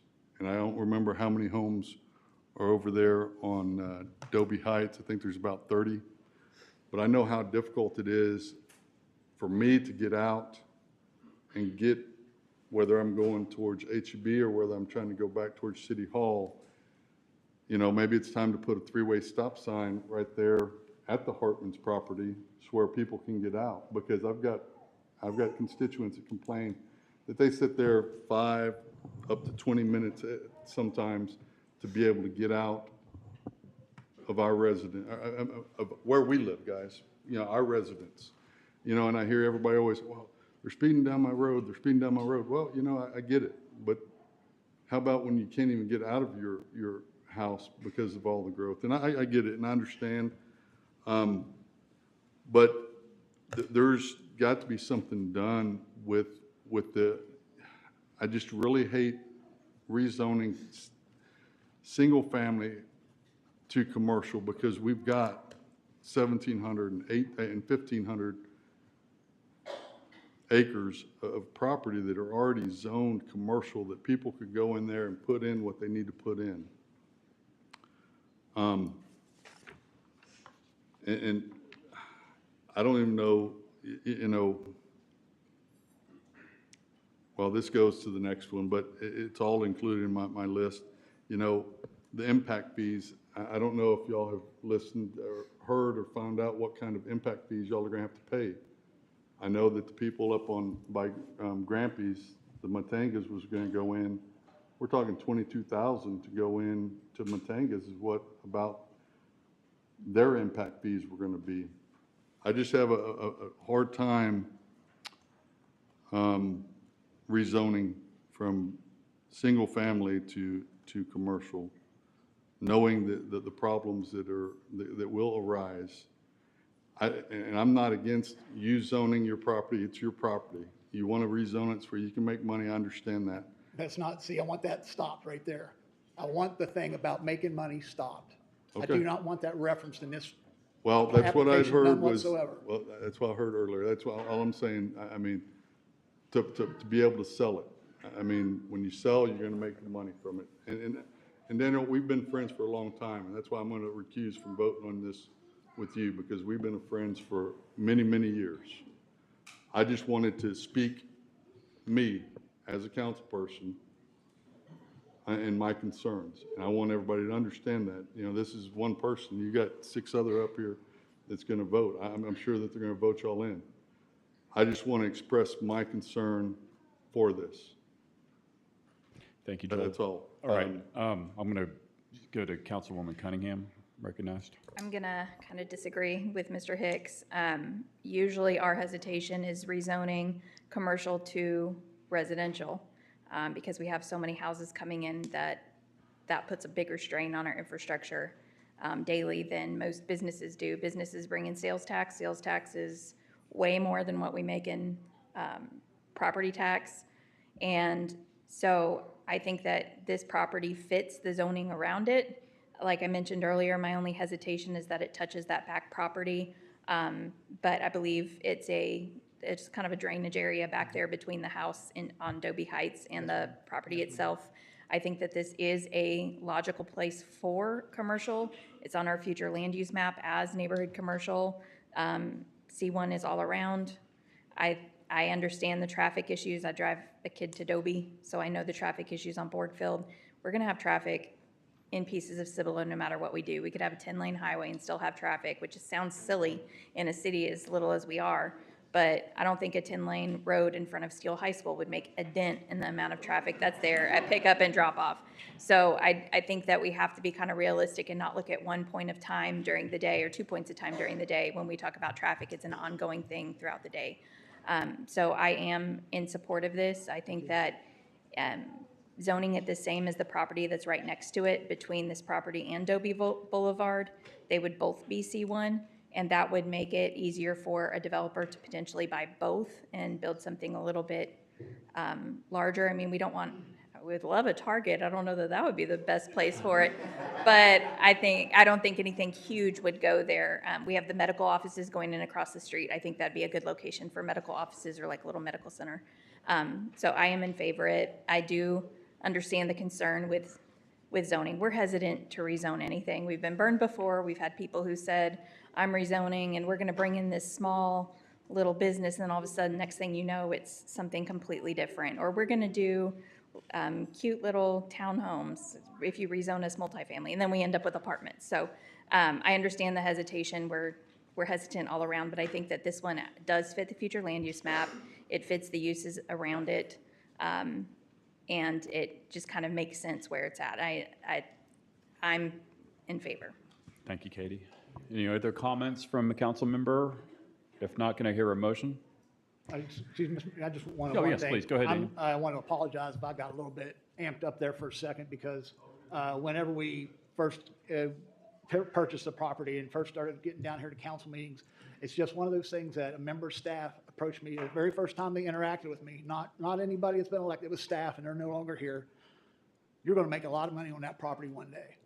And that was like just the first thing I heard from somebody, not like, hey, that's a good pickup. What are you planning on doing there? You're going to stay there? You're going to put a business on it someday? You're going to make a lot of money one day. And that just has rubbed me the wrong way ever since. So that's why I kind of take that little bit of an offense to that, because ideally that was where we were going to stay for a long time. And if I could develop it as commercial property here in Cibolo, I would do it, because I want to stay here in Cibolo as a resident. Thank you, Daniel. Thank you. So one more thing to add, that this property is 4 acres, so it is a larger property. And so having it as commercial actually fits our UDC, and what you can build in C1 would fit on a 4-acre property. We have had properties that have tried to rezone that are much smaller than that and don't fit. They wouldn't be large enough to accommodate all of the requirements in the UDC to become commercial. So I'll make a motion to approve 10A. Second. Got a motion and a second. Please vote on your screens.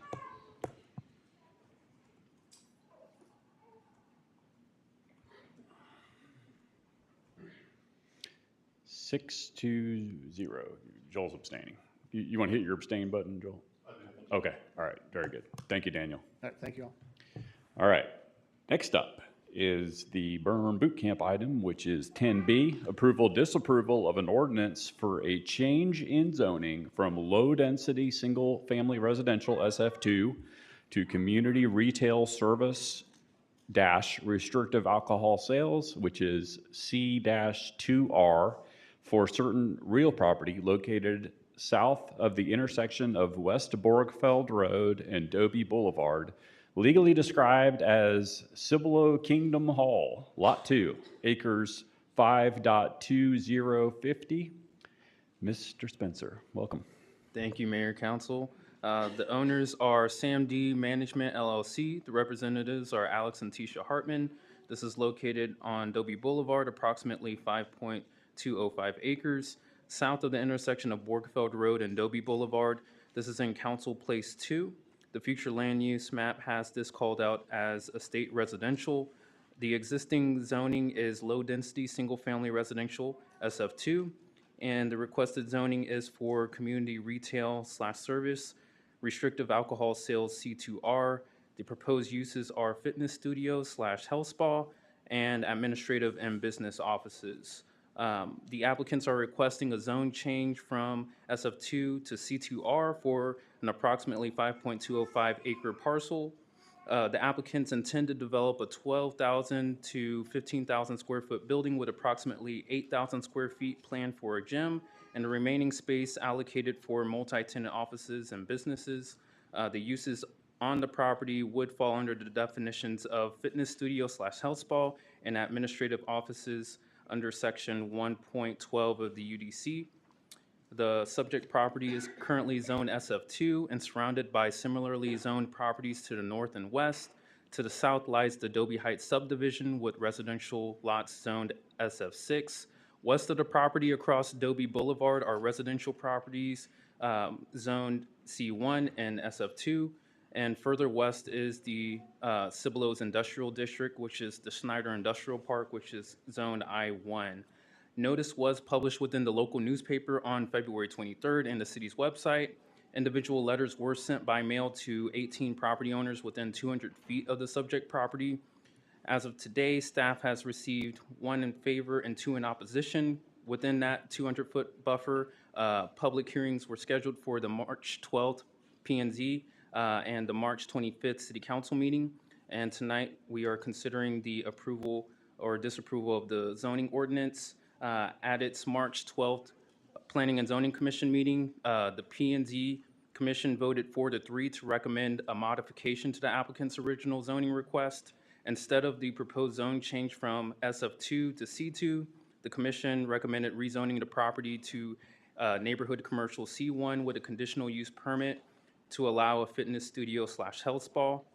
During those deliberations, the commission expressed concerns regarding potential impacts such as increased traffic, noise, and a broader range of permitted uses allowed within the C2 zoning district, particularly in the event that the property were to be sold in the future.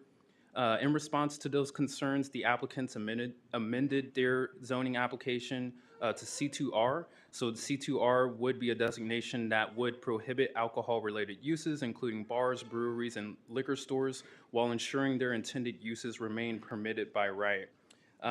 Much like the last agenda item, we do have called out section 4.3.1.5 of the UDC, which has the different criteria for approval. We have staff findings for each of those criteria to help you make your own findings, and we are available if you have any questions. Any questions from council on the property? Katie? I did have the applicants reach out and we talked about it, so I'm glad you were able to meet with staff. I know y'all had some vacation time. So thank you, Mr. Vasquez, Mr. Spencer, for meeting with the applicant and kind of working this out. With what their vision is, the C1 was too limiting kind of for some of the things that they were picturing in those additional office spaces, and C2R would allow them to put in those businesses such as like a kids playground area and things like that without having to come back multiple times for variances and cups and all those other fun things that people have to spend 2 months plus trying to get. So I'm in support of this. Any other questions? Donetta, anything? Anybody on this side? Jeff, go ahead. Mr. and Mrs. Hartman, I just want to say thank you to both of you. I want to thank everyone that came out here in support of them. This is community activism at work. I love to see it. To Mr. and Mrs. Hartman, you two are the exact people that I campaigned on. I said I wanted Cibolo residents to open businesses in Cibolo. So I'm excited for this opportunity for both of you. Thank you. Can I get a motion? I would like to make a motion to approve 10B as written. I'll second that motion, but I also wanted to make a comment really quick. Regards to this, I also like to thank city staff for looking at this just as well, because in looking at the C1 cup, I felt like the C2R uses were a lot better than the C1 cup option. It made sense because the gym facility was listed in that C2. And in driving also in the morning, just checking out the flow of traffic, seems like everyone pretty much stays their lane. And in understanding that people kind of come and go, it's really great. When it comes to health and wellness in our community, that is so important. It just allows a positive mindset, a healthy mindset, and this is something that this would be great for our city. I also wanted to mention that I feel the only thing is if we can see, I like that there's a buffer for the drainage between the establishment and the neighborhood in the back, and I'm glad that y'all went out there and actually spoke to the residents. I think it's important also to make sure that I think I heard in the planning and zoning meeting that there was going to be some running, but it was going to stay on the property and so forth to stay off the street. So I think that was very thoughtful and mindful and being good neighbors. So all of this in the end made a lot of good sense. Eventually, Borkfeld Road is going to have a lot more services coming our way, and I think this is a wonderful addition to begin that. So thank you.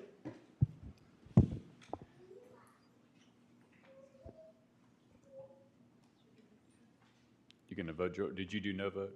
Is that okay? So 6-0. Okay, you're approved.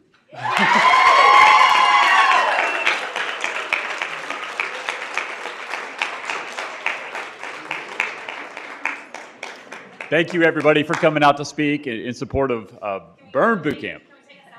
You mind if I close this out, Council? Go ahead. 2 votes on 2, 1, 2. Thanks, y'all. See y'all in camp. All right, excellent.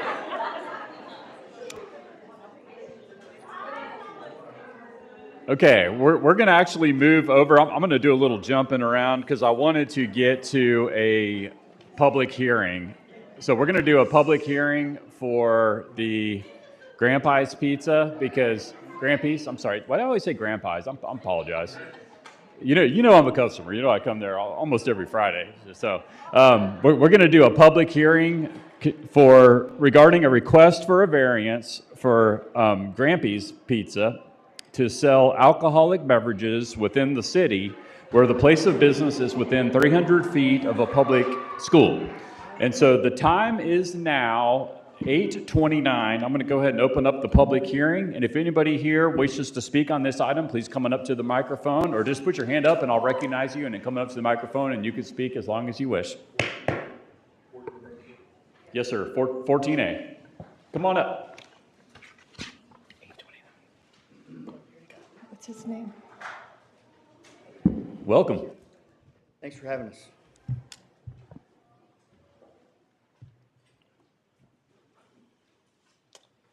All right. Where'd you go? Well, I am Aaron Graft. I am the owner of Grandpa's Pizzeria, my wife Kristen, and my son Tiernan. Thank you first of all for hearing us out. I appreciate it, Mayor and Council. So we're here to formally request a variance regarding the current regulations that restrict beer and wine sales for businesses in close proximity to schools. At Grandpa's Pizzeria, we take great pride in being a family-friendly establishment that has served this community with quality food and hospitality. In light of ongoing economic challenges, we are seeking to introduce a limited beer and wine menu as an additional avenue of revenue while remaining fully committed to maintaining a safe and welcoming environment for all of our patrons. We understand the concerns that come with alcohol sales near schools, and we want to assure the council that our business model does not align with those of late-night establishments. Our latest closing time is 9 p.m., and we have no intention of operating with late night hours. Our goal is simply to offer an enhanced dining experience for our adult customers similar to many other family-oriented restaurants in the area. We expect food sales to continue making up at least 95% of our overall revenue, reinforcing our identity as a restaurant first and foremost. Grandpa's Pizzeria has always been dedicated to upholding community values, and we would implement all necessary safeguards to ensure responsible beer and wine service. This includes strict ID verification, staff training, and responsible beverage service, and policies that prioritize a family-friendly atmosphere. We respectfully ask the council to consider this variance as a means to support a local business that has been longing to support its community. Like many small businesses, we are navigating difficult economic conditions, and this adjustment would provide us with an opportunity to sustain operations and continue serving our neighbors. We appreciate your time. Many of you have been in our establishment, and we appreciate the business. I would never thought, excuse me, I'm a little nervous. When we started this lease and we started this business, I had no desire to sell beer and wine.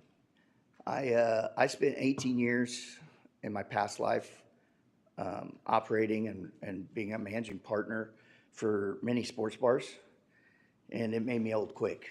And I told myself I'm never getting in that business again, and I have no desire to do that ever again. However, times have changed, economics have changed for us, and our patrons ask for it. We just want to sell bottled beer and wine. I don't want to do anything else.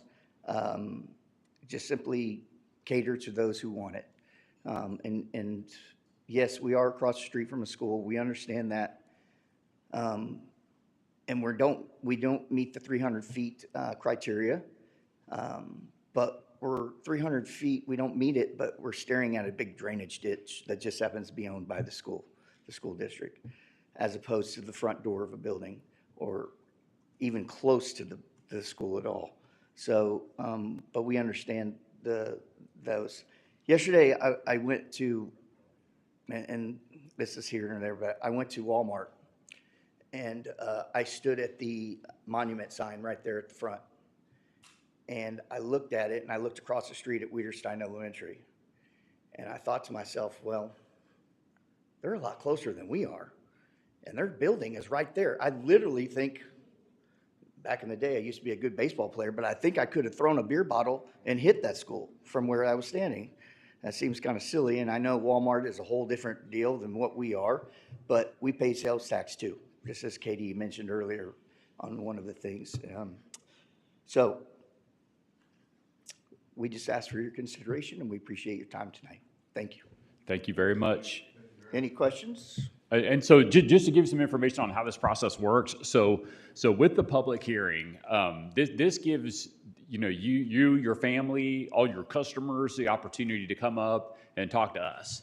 And so we're going to have you back at the next council meeting, and that's when we're actually going to vote on your request. And Okay. so what this does, as far as the public hearing, is it gives you and anyone else the opportunity to come and speak either for or against this proposition. And then during the next council meeting, that's when we'll actually take a vote on it. And so this gives us an opportunity to hear from y'all. And then if any council members, want to, stop in and, grab a slice of pizza and talk to you a little bit, or if any council members has any questions for staff, they'll be able to talk to staff and then come back to the next council meeting to make an educated vote. Okay? Fantastic. And so at the next time, that's when we'll be able to ask you questions and go all out and, go back and forth. So, okay. All right. Well, thank you all very much. And is there anyone else who wants to come speak? If so, come on up. Thanks, Aaron. Thank you. All right. Well, hearing none, I will close the public hearing. It is 8:35 p.m. Okay. Now, we are going to move back up the agenda to 11A, which is discussion action on approving a solid waste and recycling franchise agreement between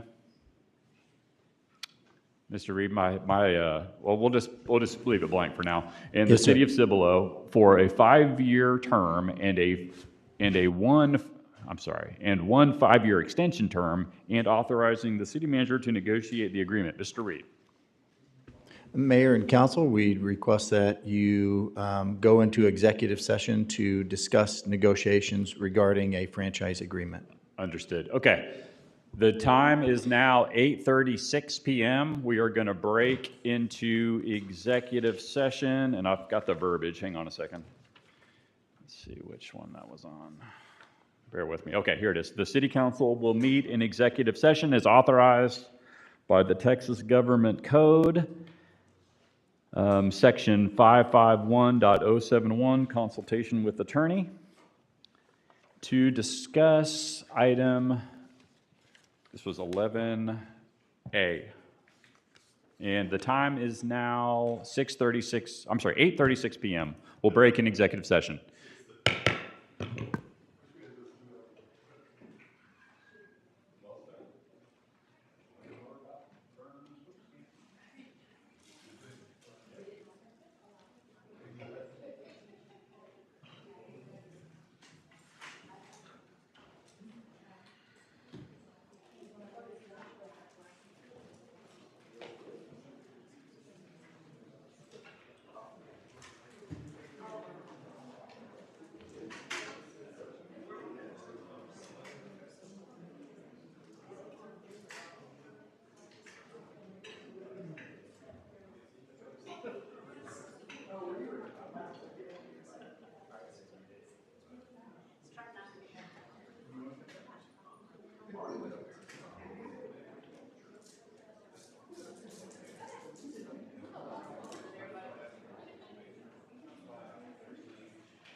Okay, we are back from executive session. The time is 8:59 p.m. We'll reopen. All right, we are going to go back to item 11A, discussion action on approving a solid waste and recycling franchise agreement with the City of Cibolo for a 5-year term and 1 5-year extension term, and authorizing the city manager to negotiate the agreement.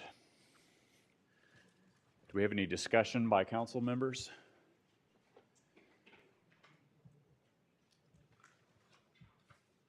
No discussion? Can I hear a motion? I make a motion to approve 11A as written. Wait, we have to insert the name of the company. I do? Yes, please. Okay. I would like to make a motion to have Waste Connections approve the solid waste and recycling franchise agreement between Waste Connections and the City of Cibolo for a 5-year term and 5-year extension term, and authorize the city manager to negotiate the agreement. Okay, I got a motion and a second. Please vote on your screens.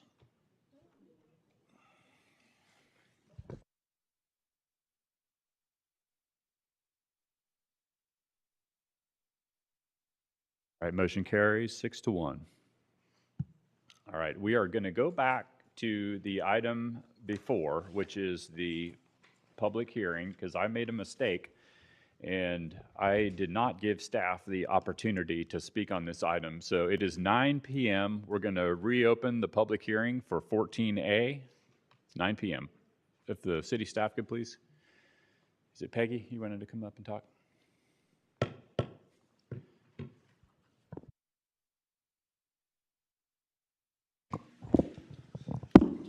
Mayor and Council, I just want to make sure you realize that we did make the, we did place this in the newspaper.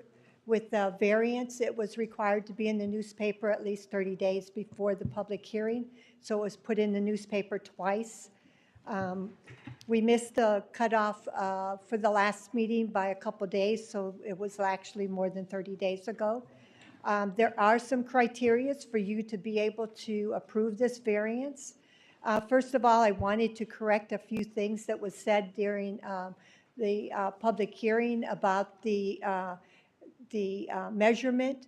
The city of Cibolo did measure this correctly. Our GIS people did go out, did do the measurements. Our public works people also did a measurement. So it was measured more than twice, and it was measured in 2 different ways.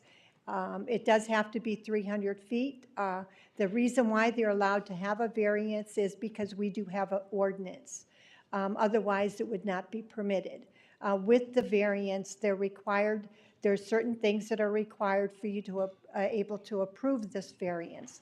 So the proposed sale of alcohol beverages would constitute no more than 30% of the establishment's annual gross revenue. And prior to the date of the public hearing, an authorized representative of the effective public school or private school has to provide the city manager with a written confirmation that the effective public school or private school has no objection to the granting of the variance. And the granting of the variance will not have a negative effect on the health, safety, or wellness of the public. And then every year, the business is required to provide a, they have to submit to the city secretary all necessary documentation to verify that during the preceding calendar year, no more than 30% of their establishment annual gross revenues were generated by the sale of alcohol. And a violation of the variances are punishable by criminal fine and any or all remedies available at law, or including not limited to losing their ability to sell alcohol. So that's what I wanted to let you know, that there are certain criteria that are required for you to be able to approve the variance. I do know that they did send a letter to the school district. The school district has not responded, and I do not believe that Mr. Reed has received anything from either the individual from the business or from the school district. Is that correct, sir? So that's what I needed to make sure the council knew. Understood. Thank you, Peggy. I appreciate it because you answered my question. Who is going to report that? I The don't know if we can 30%. during the- So, thank you. Remember that, Aaron. I don't know if we can during the public hearing because we're not supposed to be talking during this. Okay. Yeah, it's but public hearing. Yeah, it's Did still you? open. Yes, you can come right back up. Thank you, sir.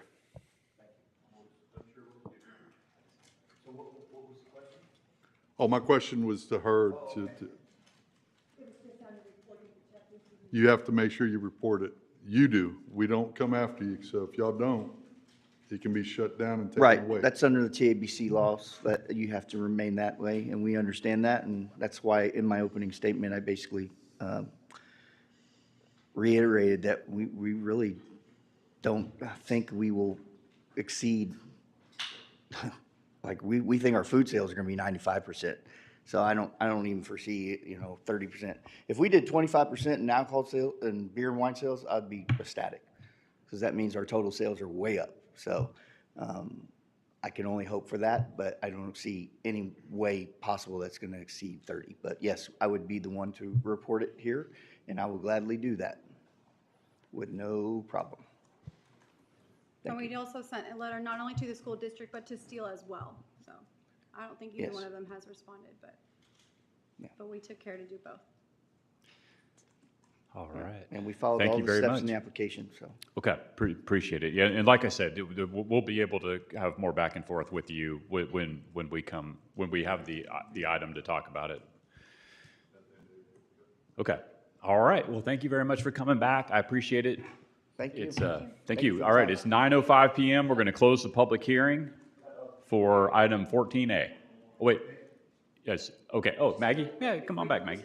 No, just so that you're aware, I mean, I've been in contact with the district, and based on past cases in both cities, Schertz and Cibolo citing Big Papa's Pizza, which is by Clemens, and Walmart, that's by Wiederstein, the school district will not likely respond. So it's not a negative, it's a positive. They will not respond. Okay. Thank you, Maggie. All right. The time is 9:06 p.m. We're going to close the public hearing for 14A.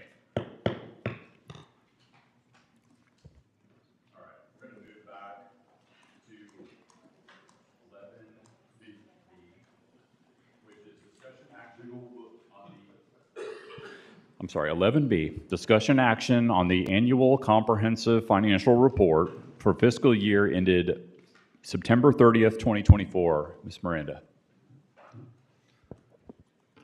Good evening, Mayor and Council. Our city charter and local government code require that the city have an annual independent audit of their financial statements. The city engaged, with council's approval, the firm of Armstrong, Vaughn & Associates, CPA firm out of Universal City. And Debbie Frazier and Jacob Toomey are here tonight to go over the presentation of the annual financial report.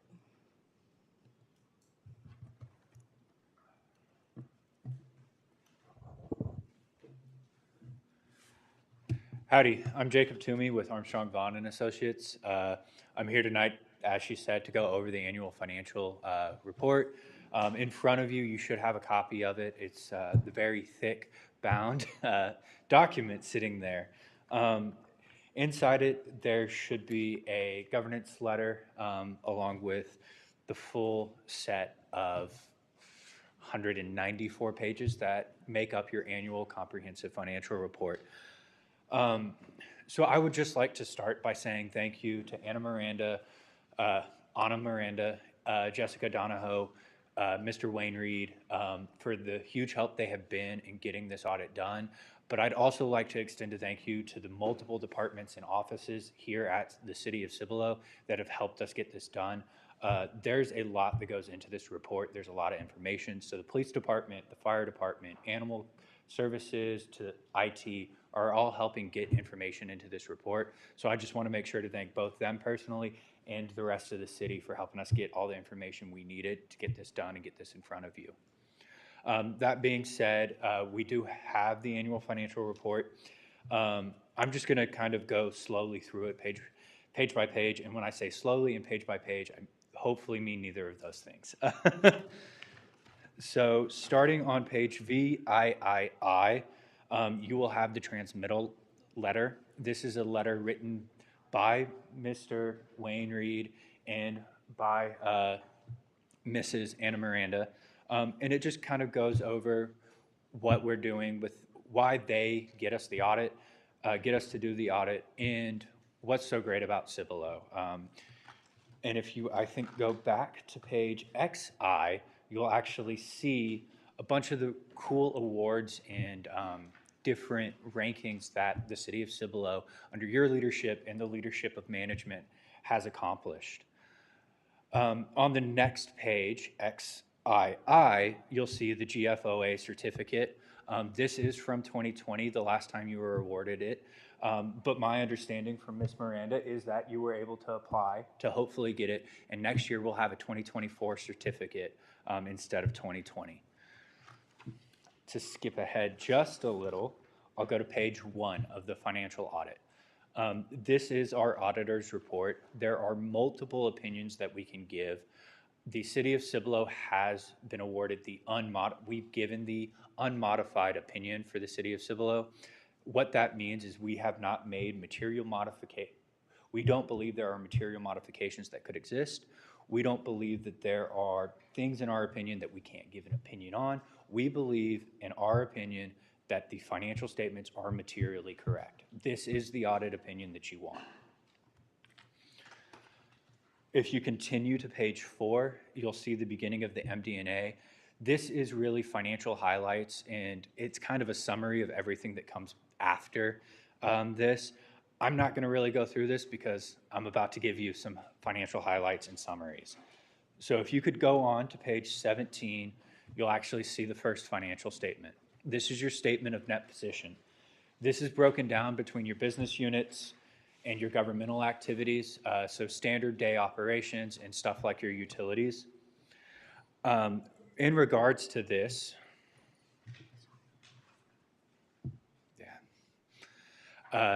so here, the big things to note is that your total net position is $131 million. That is an increase of almost $5 million.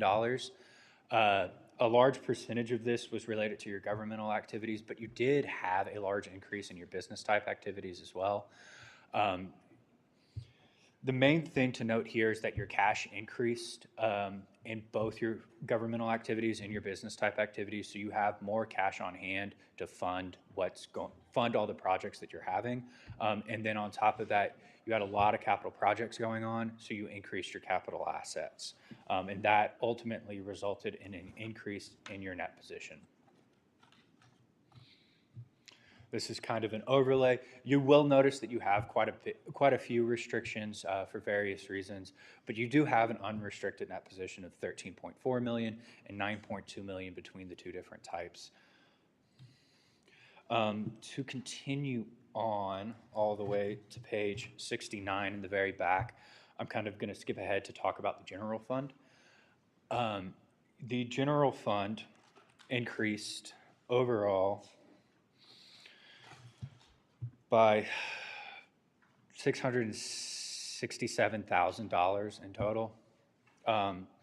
This is compared to a decrease in all fund balances by $3.2 million.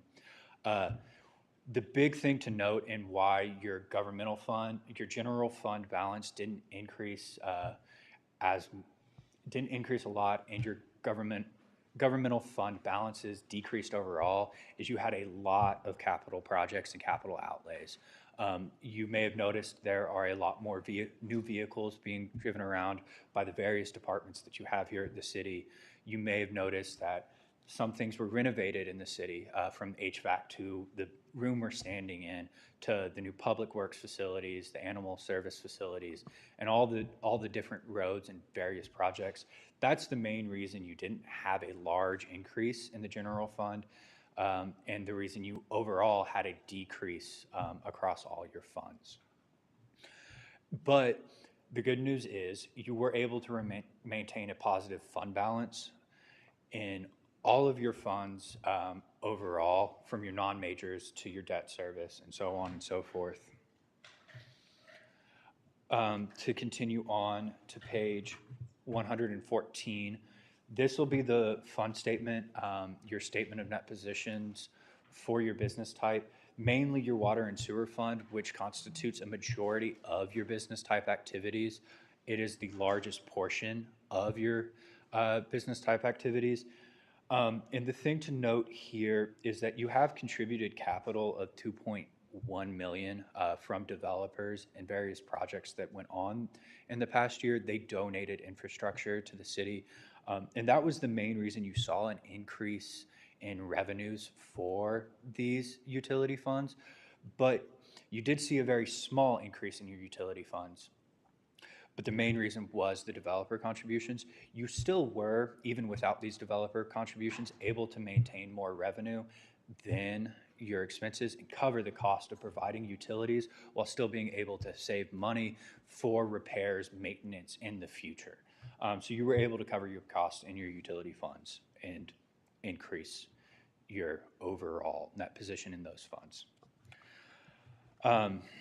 So just some other highlights. I kind of like to do this at the end. Your animal services facility, it started engineering. You've started paying that out as of September 30th, 2024. So that those projects are starting. You're probably in the midst of it right now and probably have better updates than I do on that. Your public safety facility, that project was also started last year. City Hall, as I brought up earlier, was refurbished and remodeled, and you had a new public works facility completed in the prior year. If there are any questions related to the audit, I'd be more than happy to answer them. And then both Mr. Reed and Mrs. Miranda have my contact information if you have questions at a later date. And then I did send out letters, so you may already have my contact information, but they definitely have it if you do not still have it. And I'd be happy to answer questions going into the future if you can't think of anything right now. I appreciate it. Any questions? Can we get a motion? Make a motion to approve. Did you say 11B is written? You want to finish that? Yes, I'm sorry. Make a motion to approve 11B. Second. Please vote on your screens.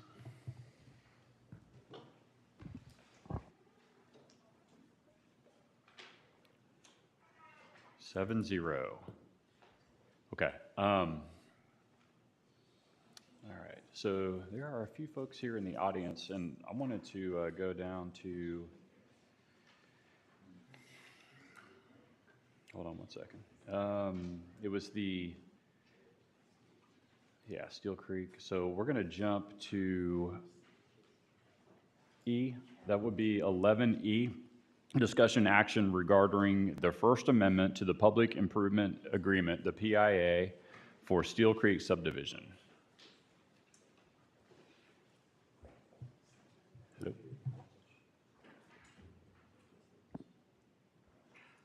Mayor?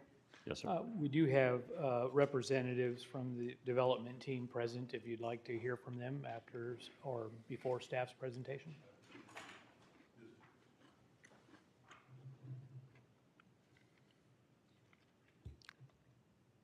There you go.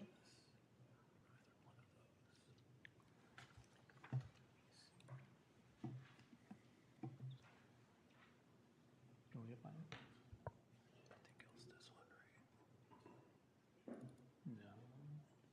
No. Let me go back. Give me just a second. It's in the list. It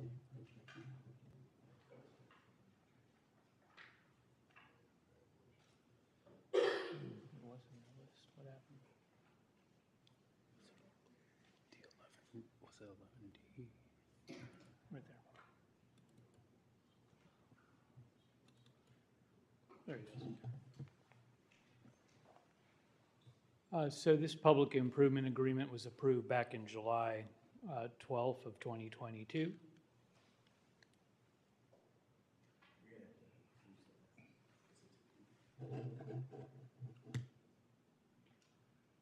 City Council approved the land study back in April of 2018. The council approved the PIA back in July 12th of 2022. It was with Continental Homes of Texas Limited Partnership on a 411-acre tract, a master plan community. So why are we amending the PIA? It's to clarify some of the original terms of the PIA, refine and memorialize key provisions of the PIA, and define clear enforceable project performance timelines for project execution. Just overall, the Steel Creek project was 12 phases, a little over 920 lots. You can see there what has been recorded and developed, what's in design, what's approved, and what remains. Just a footnote, in Unit 10, the developer decided to replace 88 townhome lots. Those will now become 40 single-family lots. The scope of the original public improvement involved improvements to Toley Road, a $1 million deposit for traffic impact fees, traffic signal construction at the intersection of 1103 and Knights Crossing, and sanitary sewer system enhancements, both upsize of the lift station and the pipe to serve the development and areas outside the development. It also involved a thoroughfare right-of-way dedication and trail improvements. The proposed amendments include master thoroughfare plan land dedication, actual expenses for the crossing signal, actual expenses for the sanitary sewer capacity enhancements, and public use trail, public access, and maintenance terms. Originally in 2022, the master thoroughfare plan included an arterial connection from FM 1103 to IH10. The right-of-way was reflected in the land study, and a construction plan had not been scheduled or addressed in the 22 PIA. In the amendment, the 2024 Cibolo Tomorrow Comprehensive Plan and Thoroughfare Plan includes a north-south parkway.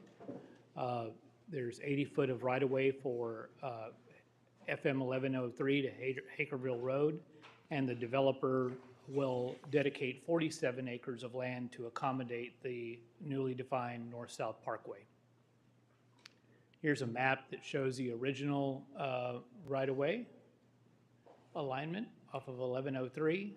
Follow the cursor. And now the new alignment is on the opposite side of the development. And the developer will be providing a little over 40 acres to accommodate the right-of-way, and there'll be excess open space.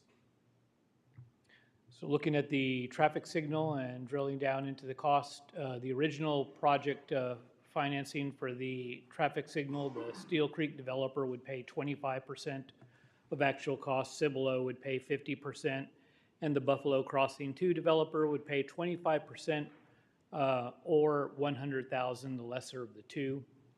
The actual construction cost for the signal totaled $607,000, and the D.R. Horton team picked up the total engineering and construction cost. And now refining those numbers in the PIA, the city is responsible for their original 50% plus the remainder for the Buffalo Creek Crossing developers $100,000 maximum, so that increased the city's share to $355,000. Buffalo Crossing has been invoiced $100,000, and we're waiting on their check. And so D.R. Horton is entitled to a $455,000 reimbursement for their upfront cost in constructing the traffic signal. And there's a picture of your traffic signal. There you go. A little bit about the sanitary sewer system enhancements. Original terms included a sanitary sewer system enhancement for approximately $1.4 million. The developer was to design, construct, and plan for oversized pipe and lift station. The developer agreed to fund $2.8 million in sanitary sewer improvements. So the PIA today just clarifies that the developer is entitled to reimbursements of $662,000 in sewer impact fee credits and $766,000 in pipe and lift station oversizing for a total of $1.4 million. And the benefits for the city for the sanitary, sewer, and system improvements include retiring performance standards, including a construction start and finish date for a temporary lift station and removal of that temporary infrastructure 60 days after final acceptance of the permanent improvements.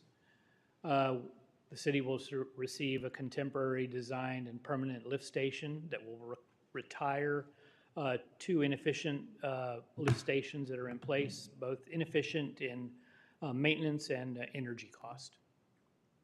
And in addition, the expanded lift station served two large undeveloped tracts, so it added to the city's tax base. The new system will be gravity designed, so again, lower energy cost to operate that gravity system.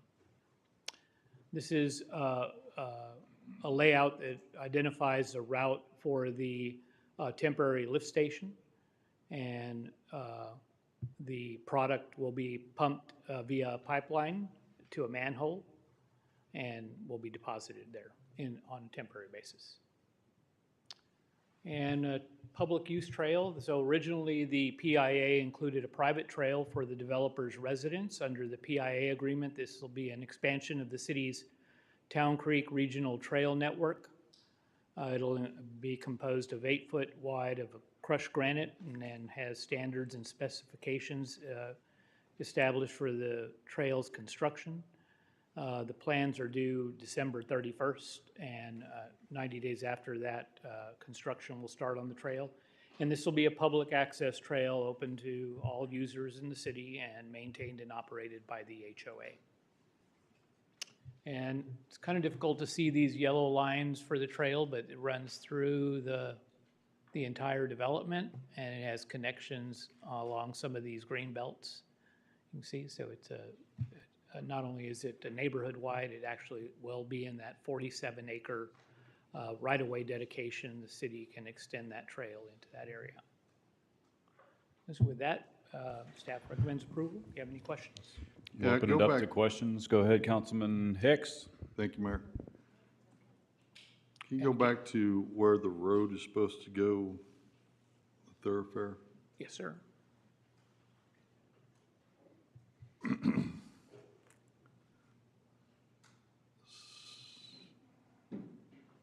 This is the alignment right in here. I see it right there, but why is it not lining up with Hakerville?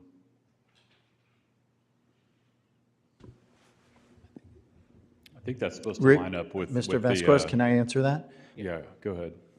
Mr. Hicks, it lines up with Hakerville south of Schaefer Road, so. Well, I see that, but why would it not at 78?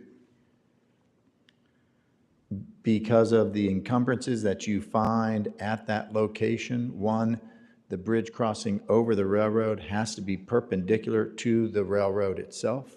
And so when you take that trajectory of what will be a future bridge over the railroad, you have it landing on the other side of FM 78 and on land that the city already owns. So it's advantageous for us to go that route. Well, further, the current Hakerville Road, which was recently reconstructed, is not a thoroughfare road with the number of driveways on it. So in the comprehensive plan update, this is the alignment that we showed the community and that we, of course, took forward to the approval. So that's why the alignment is reflected. Chris Otto, our city engineer, assisted with this preliminary alignment, and we represented by using this alignment, we minimize the amount of bridge that we have for crossing what is a floodplain and crossing the railroad as well as FM 78. And you can see that south of 78, it's hugging the west side of the existing floodplain. I hope that answers your question. Well, it answers a lot, but what it doesn't answer is it's all in floodplain. You're gonna, we had discussions with Mrs. Olstrander, correct? Years ago, about the connector there at Hakerville Road. Here you've got it going right through the floodplain. You've got it crossing over another crossing at the Union Pacific. You and I both know Union Pacific is not going to give us approval to make another unless we're doing a flyover. It is a bridge over the railroad and over FM 78.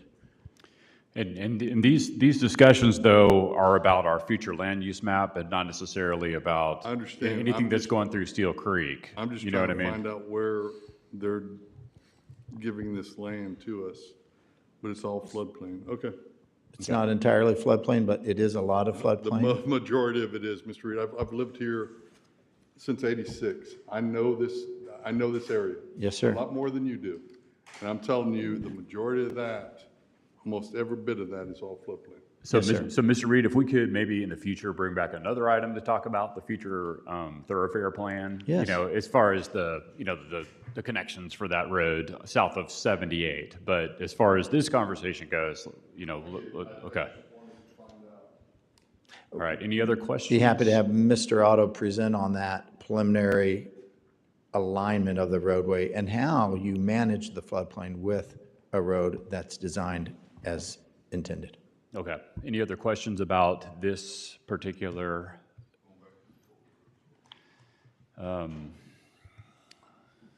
PIA, right? PIA, there are representatives. Leslie, did you want to come speak on anything, or?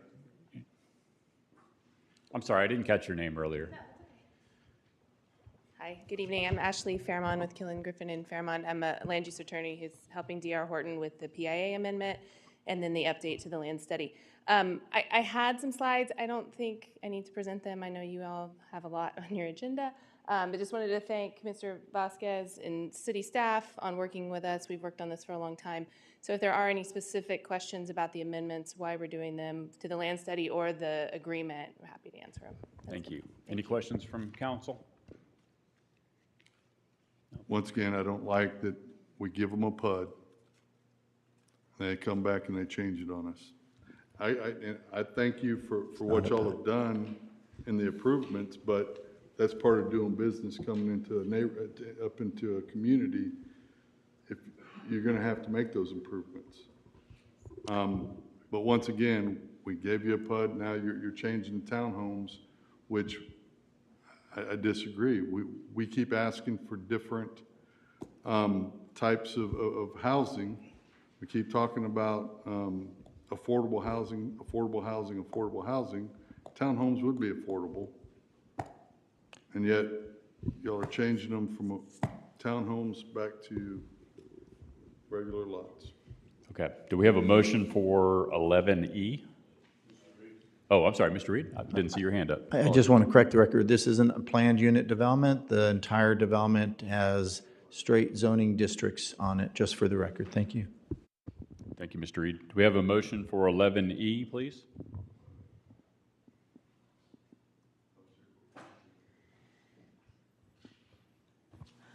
I make a motion to approve 11E. Got a motion to approve by Councilwoman Cunningham, a second by Councilman Mahoney. Please vote on your screens.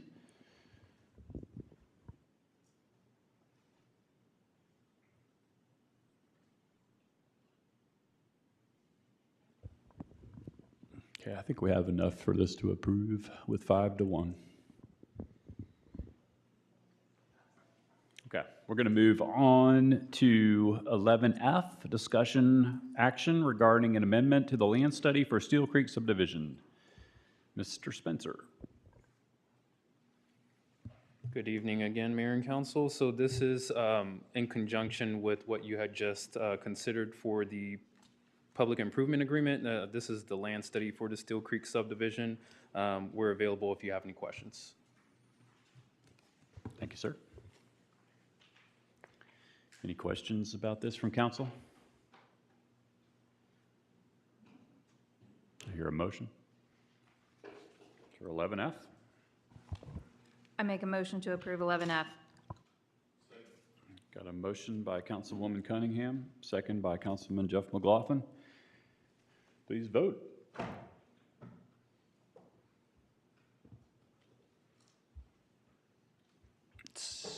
5 to 1. Approved. Okay, we're going to jump back up on the agenda to item 11C, discussion action presentation on film-friendly process and seek direction on pursuing an application to become a Texas film-friendly city. Mr. Hardin. Hey, Clancy.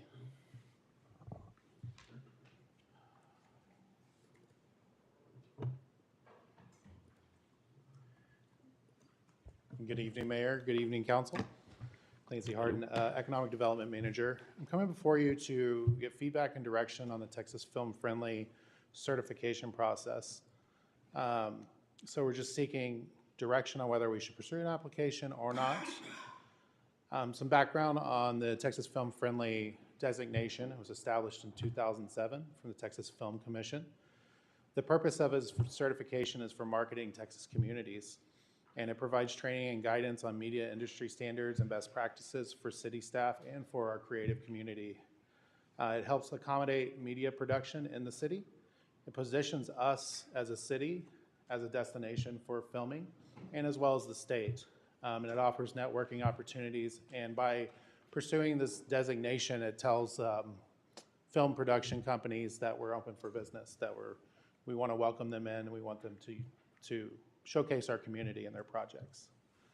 Some of the benefits of it, we were talking about sales tax dollars. There's an economic impact to this between crews being here, providing sales tax to restaurants and even business owners that allow their businesses to be filmed in. It allows the promotion and exposure of the city of Cibolo. And it supports a film industry, job creation. It's a job for everything on a film or movie set. And then community revitalization. We can showcase areas of our community, and we could even, depending on how you structure it, put this monies into a beautification fund to help support beautification of the community. And the best thing about this process is it's zero cost for us to participate. So there's no value, there's no check to be signed to participate and apply for this designation.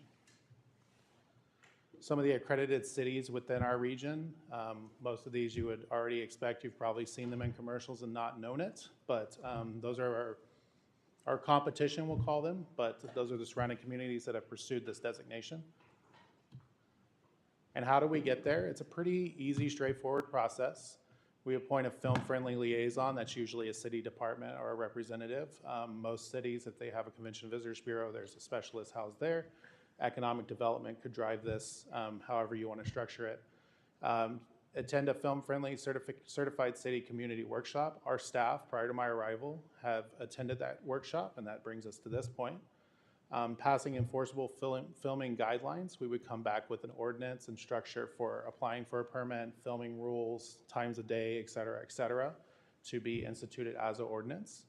And then we have to submit locations. We can't market ourselves without submitting any locations or anything. So pretty straightforward, easy process. And then the next steps, we just want to know if you would like for staff to pursue this designation, and I'm happy to answer any questions as well.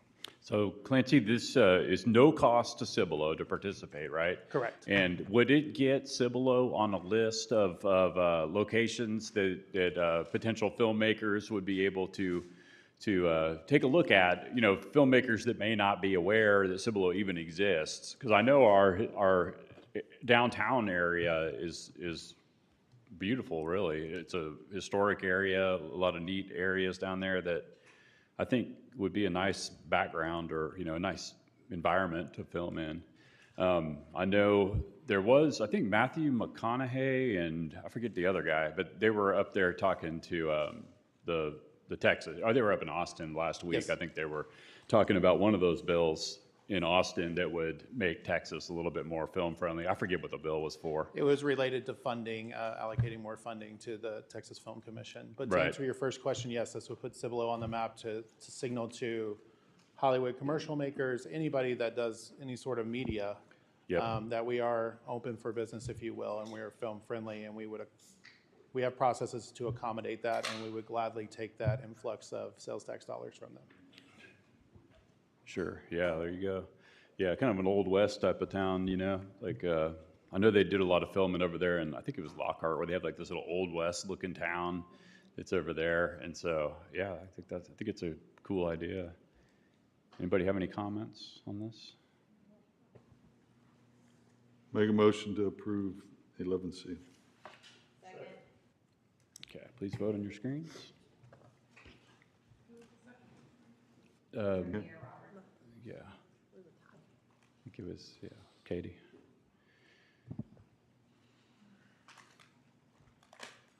Thank you, Clancy. Thank you. Appreciate it, sir. Okay. Next up is 11D, discussion action regarding the preliminary acceptance of public infrastructure for Buffalo Crossing 2, Unit 6. Mr. Otto. Buffalo Crossing 2, Unit 6, IF Development Associates is the developer. The land study was approved September 15th of 2015. There are 71 residential lots in this subdivision. With this, it'll bring the total recorded lots to 395, as we discussed at the last meeting. And they are building a rec center as part of this unit. We did conduct a preliminary acceptance punch walk, and all punch list items have been addressed. There's 2,983 linear feet of water, 1,571 linear feet of sanitary sewer. There are 2 different drainage ditches, 2,886 linear feet of street, and other improvements, conduits and such. The total valuation of public improvements is $1,395,740. Again, we did conduct a punch walk. I have verified that all punch items have been addressed, and therefore I am recommending preliminary acceptance of the infrastructure. Make a motion. Hold on, Katie has a question. So I just want to let everyone know, I met Mr. Reed and I and Mr. Otto met with the developer and their engineer about this. I was frustrated at the last meeting that the trigger for them to start construction on the road is 400 houses and they're stopping just shy of 400 lots. After meeting with the developer, this piece is the piece that they need in order to build the rec center for the community, which is something that I hear from that community all the time, that they would like their rec center. This also allows them to start working on the last little piece of road that goes down to what they're calling the culvert, but it's really the bridge that we need. When I asked for timelines, please correct me if I'm wrong. I want to say that they said they would be bringing that next piece to us within the next year. And then she had a permit that she was going to submit as well. The permit they were going to submit was for the rec center. And they said that they've already started planning on the extension of the road and the bridge, and they expected that to be in about 2 years is when they would be submitting that. The other piece coming up from 1103 north to Weidner Road, there's a couple of challenges there. One of the pieces has to be moved a little bit, so Plat 3B, Unit 3B has to be moved a little bit. Originally, the road that they're building, Knights Crossing, was partially on a property that they did not own, and they were unable to finalize a sale or acquire that property. And so they have realigned the road to be completely on their property, and in doing so have to kind of decrease the size of the backyards in Section 3B, Unit 3B. So that should be coming along too. After meeting with them, I did voice my concerns about getting this road done and how we need it done. And I feel like we understand each other, and I feel like there is progress moving forward. So I am in support of this. So I'll make a motion to approve 11D. Okay, please vote on your screens.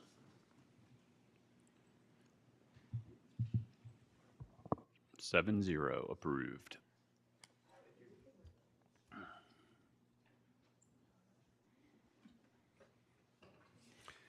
Okay, so we have some resolutions that need to be approved. So we're going to go to section 15.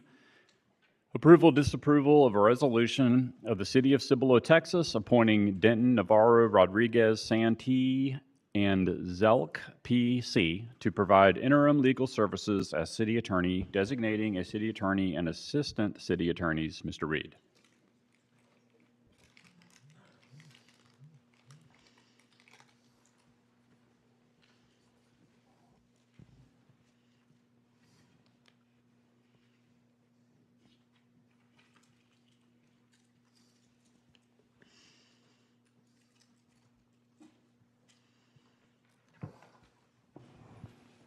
Mayor and council, good evening. I will speak to just resolution identified as agenda item 15A. This resolution will appoint Denton Navarro, Rodriguez, Santee, and Zick as our interim legal services as city attorney. Zick. Thank you, sir. As services as city attorney, designating a city attorney, Paul Wendland, who is sitting here with us tonight, and assistant city attorneys. If I need to explain that any further, I'm happy to do so. Otherwise, I'll turn it Make a back over motion to to you. approve 15A as written resolution. Please vote on your screens.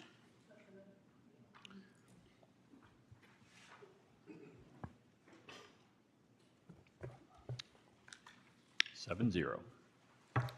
Welcome aboard, Paul. Okay, next up is 15B, approval, disapproval of a resolution of the City of Cibolo authorizing the city attorney to represent former Chief Brian Huggins, Lieutenant Brian Nipper, Corporal Van Rosendale, and Mr. Sorry about that, Cortez Jr. Or Nola, sorry about that, I apologize, Mr. Cortez. Mr. Reed. Mayor and council, this resolution transfers the legal representation from Hyde Kelly to the new law firm, I'll just abbreviate Denton Navarro.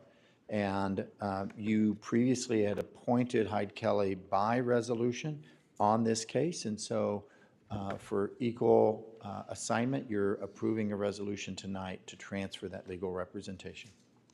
Approve 15B as written. Okay, please vote on your screens for 15B.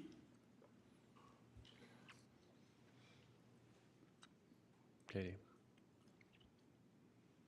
7-0. Next up is 15C, approval, disapproval of a resolution of the City of Cibolo, Texas, approving and directing the city attorney to represent the City of Cibolo, Texas as an intervening co-plaintiff, joining 15 other cities as plaintiff in the City of Grand Prairie versus the State of Texas, pending in the 261st Judicial District of Travis County, Texas, challenging Senate Bill 2038 as invalid, unconstitutional. Mr. Reed. Again, Mayor and council members, you previously appointed Hyde Kelly to represent us on this litigation matter by resolution. So by resolution, you are transferring the legal representation to the Denton Navarro law firm. I'm happy to answer any questions. 15C. Second. Please vote on your screens.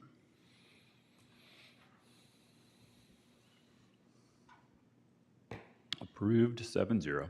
Next up is 15D, approval, disapproval of a resolution of the City of Cibolo, Texas, assigning the City Attorney's Office to represent the City of Cibolo, Texas in a special project of filing the CCN transfer of 32,000 Sir, acres. that's a typo. Mayor, there's a typo, and I was going to make 3,200 acres? Yes, sir. Yes, sir. 3,200 acres of wastewater utility service area with the Public Utility Commission, PUC, in accordance with the settlement agreement with the Green Valley Special Utility District. Mr. Reed. Mayor and council, I'm just repeating myself, but Hyde Kelly was previously appointed to represent us on this matter to file with the PUC the transfer of those 3,200 acres. By this resolution, you will have Denton Navarro perform that work. Working with an engineer who provides some data. Motion to approve 15D Second. with it saying 3,200 acres. And the resolution is correct. Okay. With 3,200.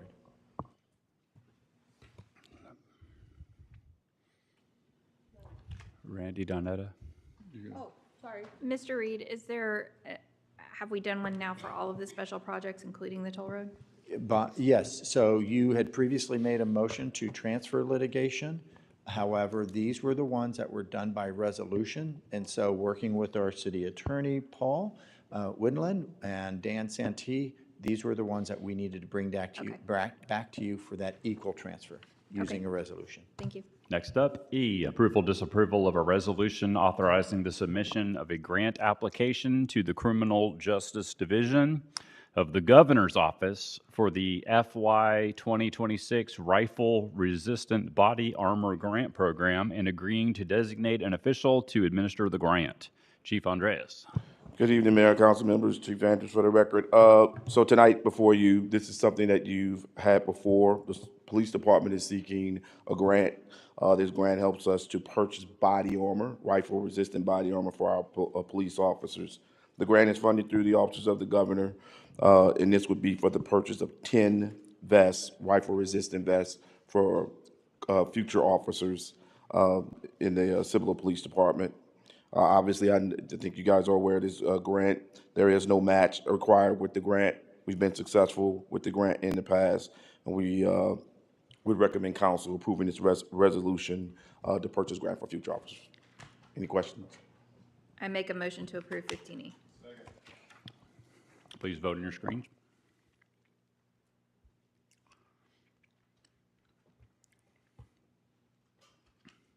Approved 7-0. Next up is F, approval, disapproval of a resolution authorizing the submission of a grant application to the Criminal Justice Division of the Governor's Office for 16 ballistic shields utilizing the Bullet Resistant Shields Grant. Chief. So, Council, this is going to be very similar to the other grants. So our ballistic shield grant, these are shields that we use in the department, will be to outfit additional officers, ensuring that each of our patrol officers have the capability to have ballistic shields in their vehicles. Obviously, when we're responding to critical incidents, active shooter calls involving active shooters, as well as searching just a building. These ballistic shields aid our officers in having the appropriate protection for them. So we would, obviously, this fiscal impact on here is about $81,852. There is zero match. We would ask that council recommends approval for us to order additional ballistic shields for our officers. Make a motion to approve 15F. Second. Please vote on your screens.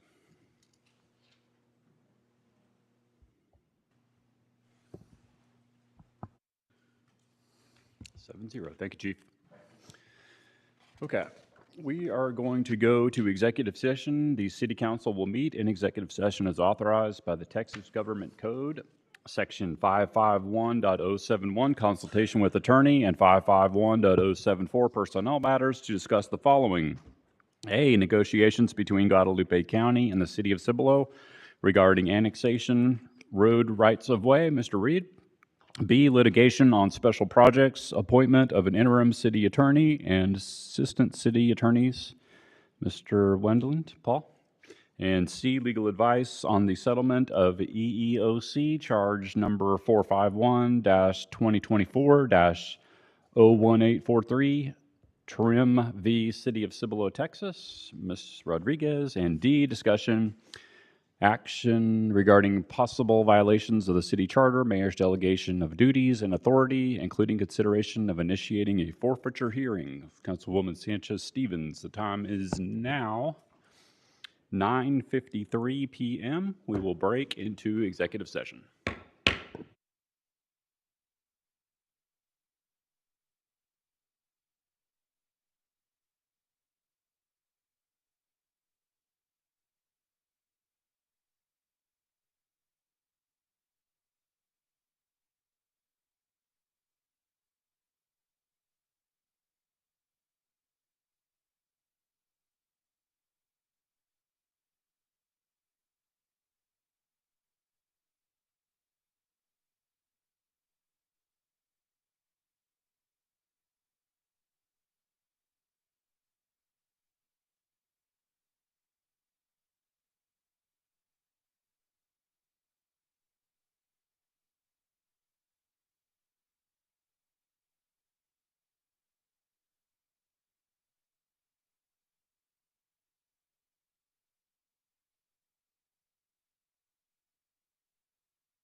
We're going to resume for executive session. We have a quorum out here right now. It is 10:35 p.m. and we have a motion to be made by Katie. We got Joel and we got the other two. Do you want to make that motion about, which one was that? It was 12C? Yes. By Katie. For item 12C, I make a motion to approve settlement and release agreement of EEOC charge number 451-2024-01843. Second. Please vote on your screens.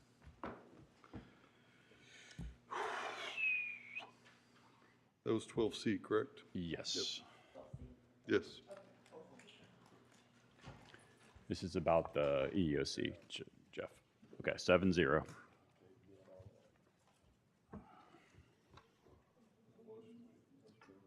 Yeah, nothing else.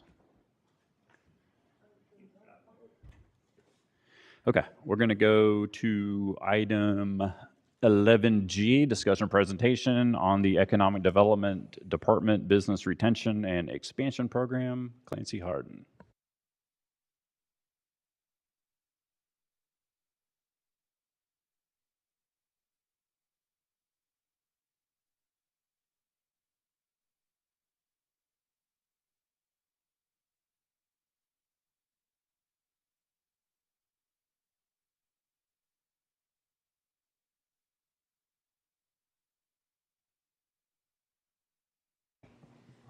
Hopefully it's working.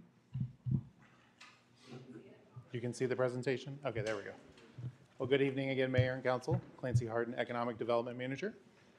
This evening, I'll give you a brief overview of our BRE efforts, which is Business Retention and Expansion. I'll give you a program and we'll highlight what we're doing now and what we're planning on for the future.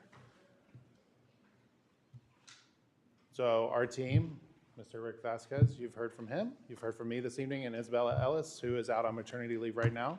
It's your economic development team. Just to give you a brief overview of business retention and expansion, this is the core of any economic development program. So BRE, most of your growth and everything comes from within your community. So if you can support your existing small businesses and encourage that growth or expansion, that's kind of the gold standard to keep nurturing small businesses in the community. So to give you kind of perspective of how we track our BRE, we have key performance indicators that we task with the People Performance Department, and we track BRE in strategic goal number 3, which is to help small businesses or help businesses thrive in Cibolo, and we break that down into 3 reporting items. So meetings, and we administer a survey during those meetings, and then those survey scores. So we have grades given to us, and both our BRE efforts are proactive and reactive. So proactive would be us going out and meeting with businesses and talking to them, going to ribbon cuttings and reaching out. And then the reactive ones are emails, phone calls that come to us, drop-ins by our office, and secondhand messages. So if anybody says, hey, talk to EDC, and we get a lead, if you will, from somebody in the community. Currently in our toolbox for business retention and expansion, we host 4 regional job fairs with our partners in Schertz, New Braunfels, and Seguin. The next one's coming up in May, and that will be at Schertz. We do small business. We offer small business training, and then we have resources. The Chamber was here this evening, the Tri-County Chamber, Small Business Administration, the state of Texas. And then we also do our promotional efforts via social media marketing efforts and our Shop Small efforts. And then the big grant, of course, is a grant that specifically helps businesses in our downtown core. By the numbers, so in 2023, this gives you an overview of how we're doing on our BRE visits. Those last 2, I will have to update for 2025. I realized that I misrepresented the business support meetings and the number of surveys for that last line. But we're doing pretty good. We're ramping up on our business retention and expansion outreach. And then challenges. I came into this role, and you assess programs when you come into a new role. So currently, we only have 1 grant program that covers a defined area, and we're seeing a need in other parts of the community for grant programming that aligns with this same grant. Staffing capacity and stability. There's been turnover. There's been capacity between 3 people to carry out these efforts, and we're kind of stabilizing that. lack of data on the business landscape, so we don't have a lot of access to data to help small businesses succeed. And then technology restraints. We don't have some of the tools that we need to really enhance our business retention and expansion, and we're exploring those as we speak. And then messaging with Facebook and social media the way it is now, our messages, it's getting harder and harder to push messaging through to really advertise and really reach our core audience. And for the future, as I mentioned, we're going to invest in technology that streamlines our solutions for business retention and some of our other functions. For tracking and delivering of those resources, we're going to utilize our retail study that's currently going on right now to really target our approach for retail recruitment and work with our retailers our retail centers to really hone in and bring businesses into the community.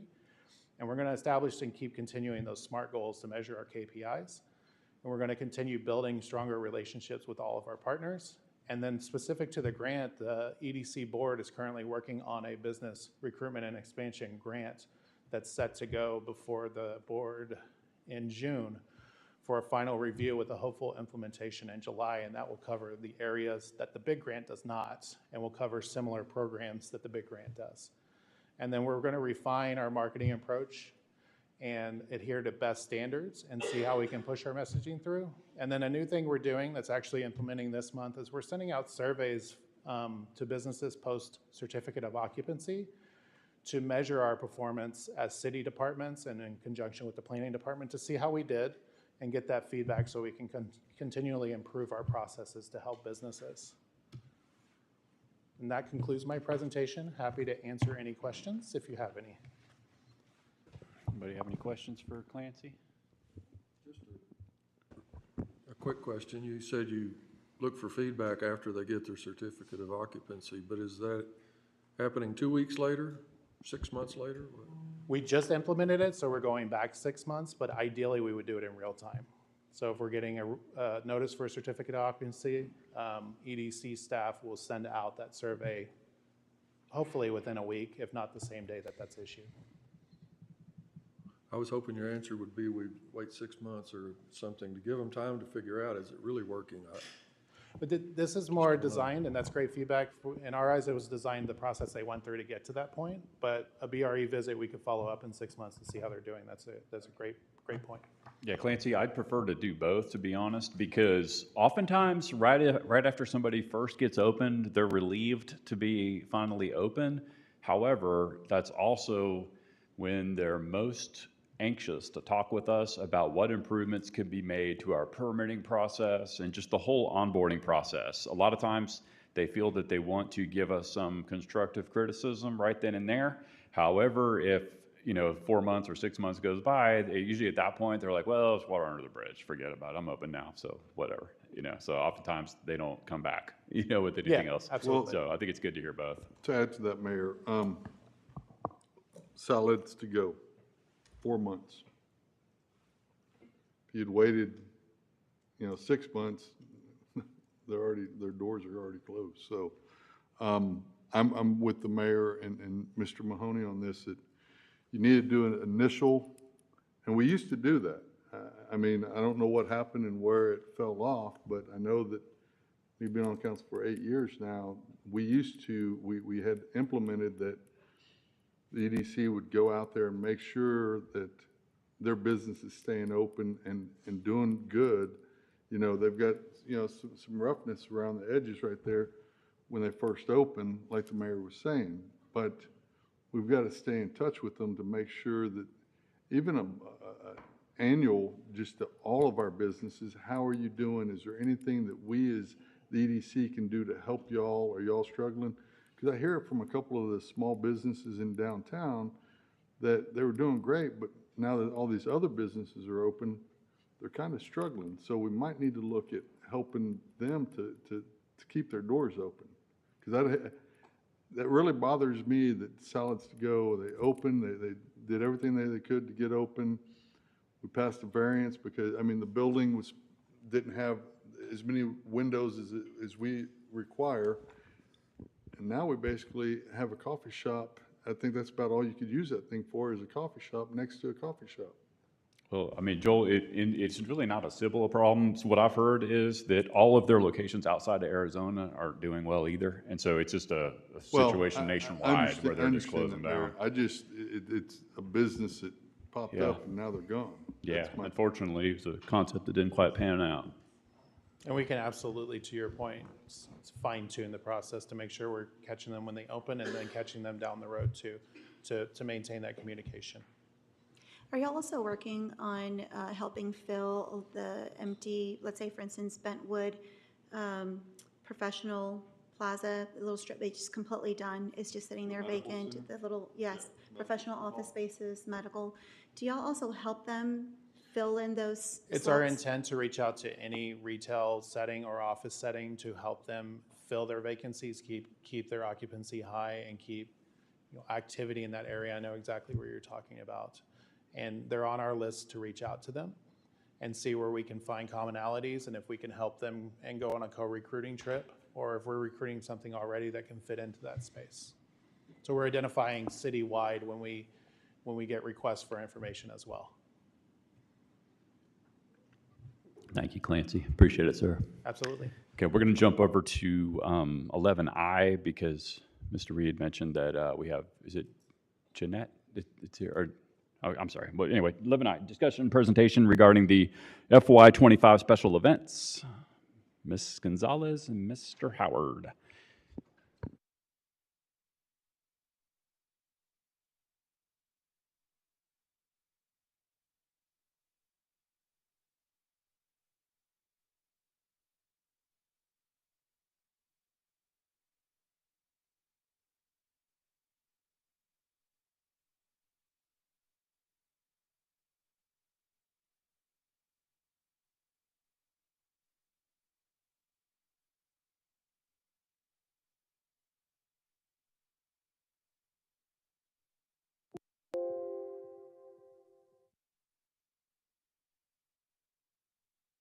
Here, there we go. Jeanette Gonzalez, Communications Manager for the city. I'm going to provide a quick city events update. We'll review last year's events and then some new changes this coming year.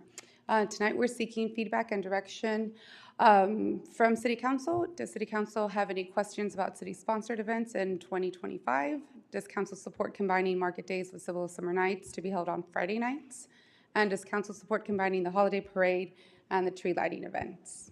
I think that's a good idea to do the tree lighting that same night as the parade, because that'll be on a Saturday, right? The parade, and then we'll do it that same Saturday night instead of. When were we doing that? Like another week or two later? Yes. Thanksgiving. That's right. It was a little bit prior to that. And at the end of Yeah. and at the end of Ms. Gonzalez's presentation, we'll seek your feedback. Okay. Sorry. That's okay. So just a quick overview of the presentation today. We'll look at the alignment with the City Council strategic goals. Again, this Cibolo events overview, how to enhance our events in 25, our event calendar, and how we're maintaining fiscal responsibility.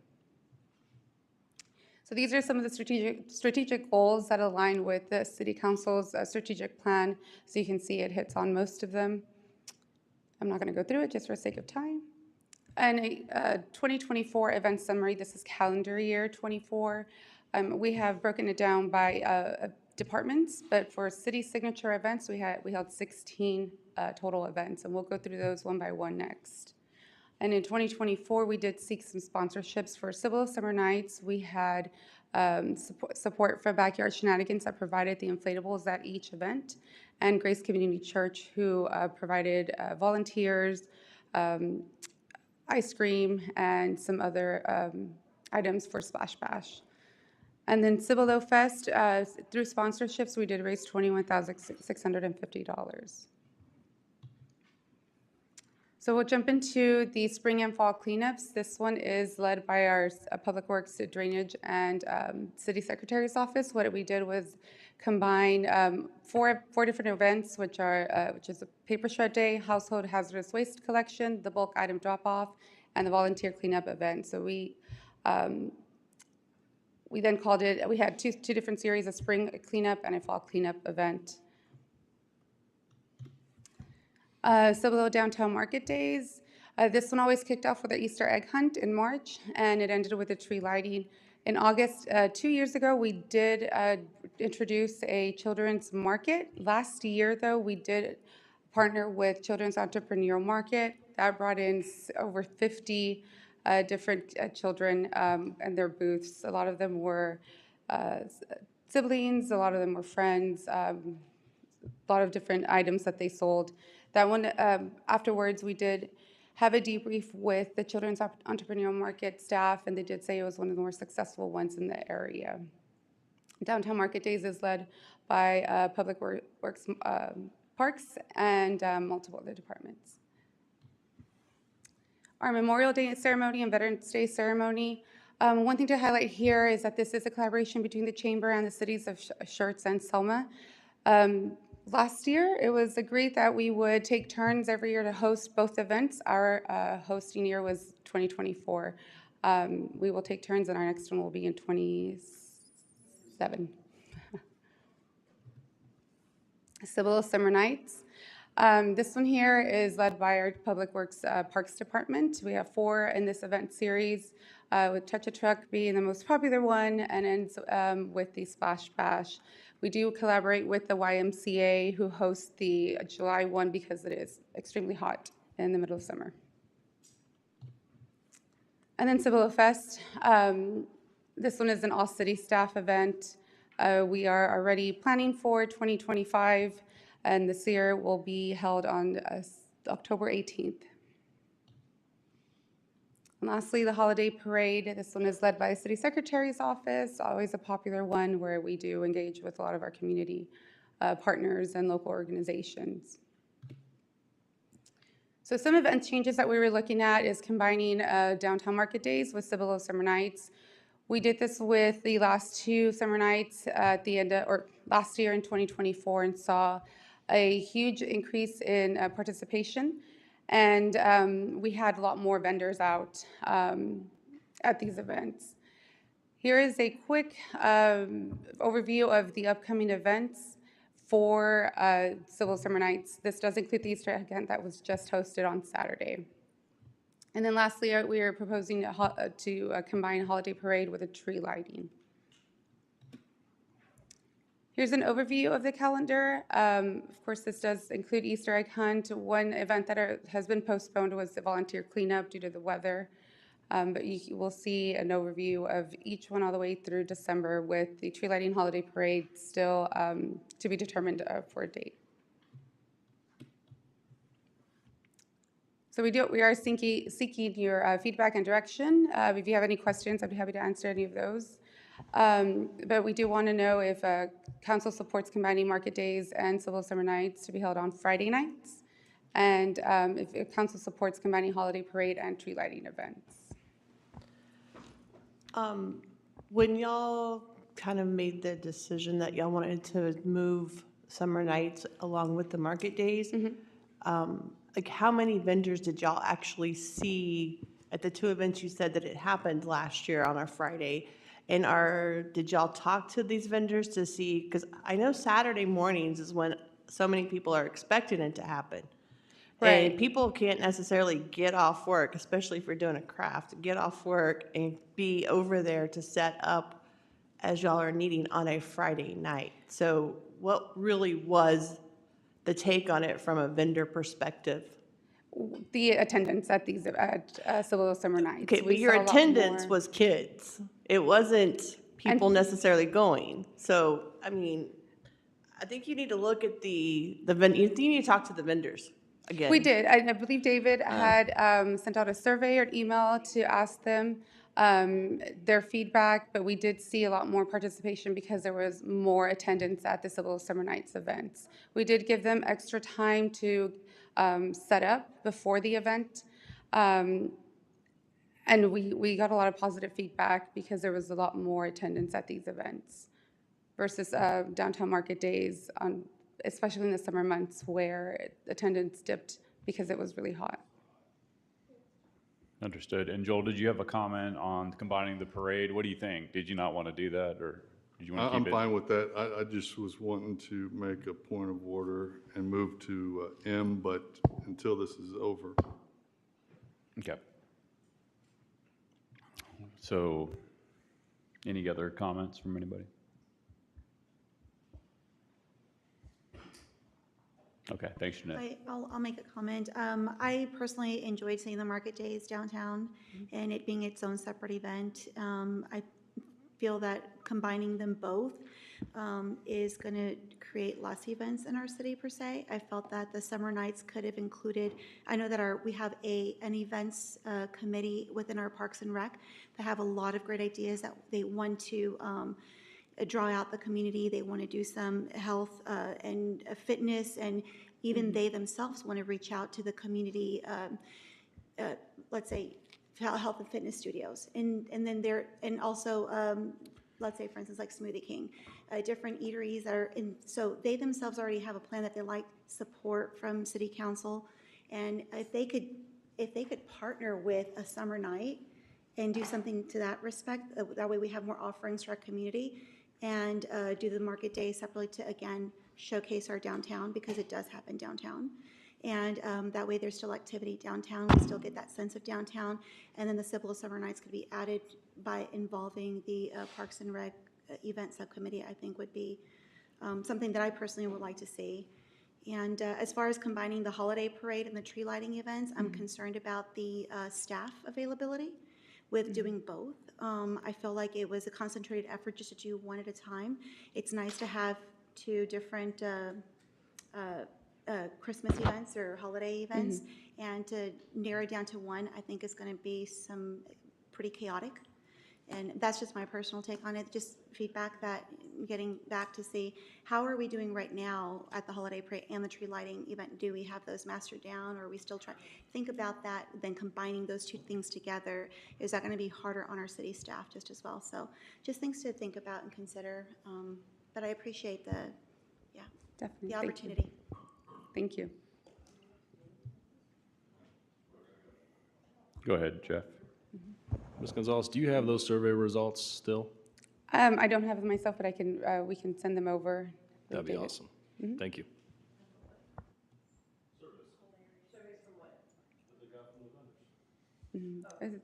There was an email sent to them And Ms. Gonzalez, to clarify, which event was the survey sent out to the for vendor? downtown market days.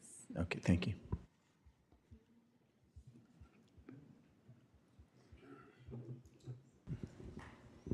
Mayor and council, if you start your next item, as long as there's no action, you Okay, can on complete the to next item. H, discussion presentation on the semi-annual update of the Schertz Cibolo Universal City Independent School District, SCUCISD, interlocal agreement for the Cibolo Police Department SRO program. And since you're starting this before 11, you can go on as long as you need to.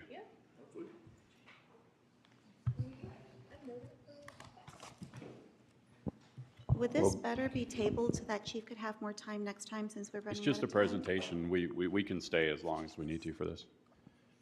Oh, that's interesting. Okay. I'm glad my items get pushed off again in other meetings. Okay. Good evening, Mayor and Council members. So tonight, I will be providing a presentation and update to you all. Mouse is not working. All right, there we go. So tonight, I'll be providing you a presentation to you all on the semi-annual update on the SCUC and City of Cibolo, our ISD agreement. So as we get into the presentation, is this working? All right.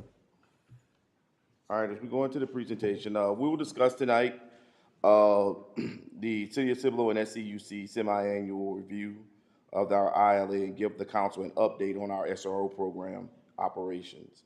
I'll provide some information about our SRO compound balances. We'll talk a little bit about and discuss the meeting that the city that we had regarding expenditures and true-ups with SCUC ISD, with myself, finance, and the lieutenant over the SRO program. And we'll provide an update on the SRO assignment and operations, and we'll seek council feedback. So one of the goals tonight is to talk with council and seek your feedback regarding, does council have any questions on the semi-annual update on the SRO program? Does council have a clear understanding of the SRO program, our comp time accrual procedures that will be used at SEUCISD when school is not in session? And then we'll get council's feedback based upon our presentation. Does the council ISD subcommittee, our new subcommittee that you all put together, want to meet and discuss anything further regarding the SEUCISD agreement and City of Cibolo ILA? So, so the SRO program, our SRO program is led by a sergeant who's responsible for ensuring our staffing levels are maintained at all of our SEUC ISD campuses.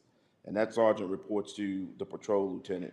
It's important to note that I think council is aware, currently we are not fully staffed at the schools. So our SRO sergeant provides the staffing at the schools that we currently oversee and ensures that we have appropriate staffing levels. The school district continues to utilize the services of a third-party vendor as well as an SRO sergeant at the in Shirts who fills vacancies when we have vacancies on our school campuses. So one of the things I think is important to note is that our SROs currently work a 9-hour day with 1 hour of comp time earned each day by the SRO. As a result of that, we amended our our Human Resources Department amended the allotment for the SRO program only to accrue a maximum of 300 hours of comp time so that they will be able to use that comp time when school is not in session and during summer breaks. Obviously, right now with our current program, our SRO officers use their vacation as well as comp time appropriately when school's not in session. So as we talk about the comp time accrual for this program, currently right now the SRO program is operating under the ILA that this council approved in July 2024. The SRO program that we have in operation right now with SEUCISD campus, we currently are ensuring that our SROs are using their time when the holidays are in session. And as I talked about earlier, how we would utilize that comp time when school is not in session that they're earning each day. The SRO program and the hour that they earn each day, that comp time will be, as it's being earned, and it earns that time and a half, will be utilized during the summer break. It's important to note, and I talked to council about this, this is our first year in the pilot.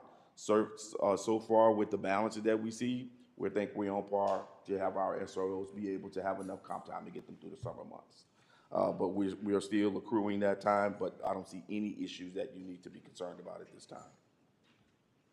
So when we talk about the SRO program direct costs, recently, and I say recently, but this was in the first quarter of the year, myself, the lieutenant, our finance director, Ms. Ana Miranda, and our finance manager, Jessica, we all met with the SEUCISD CFO and some members of their administrative team. One of the things that we discussed, council, at this meeting was the billing process and the contract services that we would have with the SRO program, how it's going to be billed, how we ensure that all services and any cost in the program is being accounted for.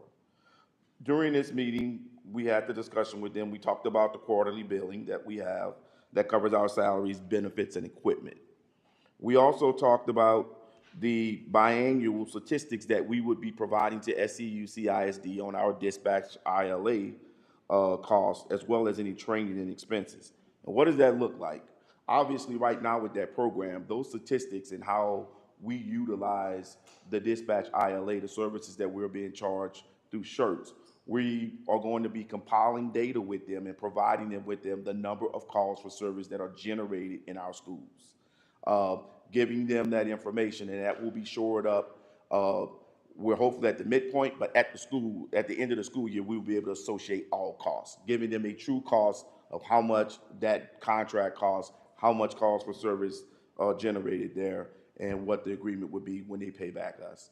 We would also use that for, like we normally do with them, for any training and expenses that comes along with the program. That would also be shored up throughout that cost, biannually and then towards the end of the contract. The end of the year.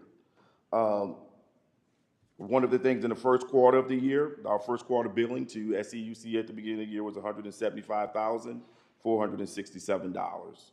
Is what we billed to them. We also had overtime costs in the program, and that overtime cost that the officers had, and I want to point this out, this is October through March, right, was approximately $5,143. 2 SROs in that program also receive overtime. The other officers, the rest of the officers are earning comp time. So that was between 2 officers. The comp time earned balances for the officers that are in the program was at approximately 150 hours, again, from October 1 through March 7th. Obviously, they're still accruing time at this time. As we get into SRO duties, I think it's important that we talk a little bit about this in the ILA. This is what our council agreed to, and we're ensuring that these programs are working appropriately. Within this program, the SROs are responsible, obviously, for implementing our school-based programs that are funded by SEUC ISD. Our officers are performing this task. There are no issues to report back to council.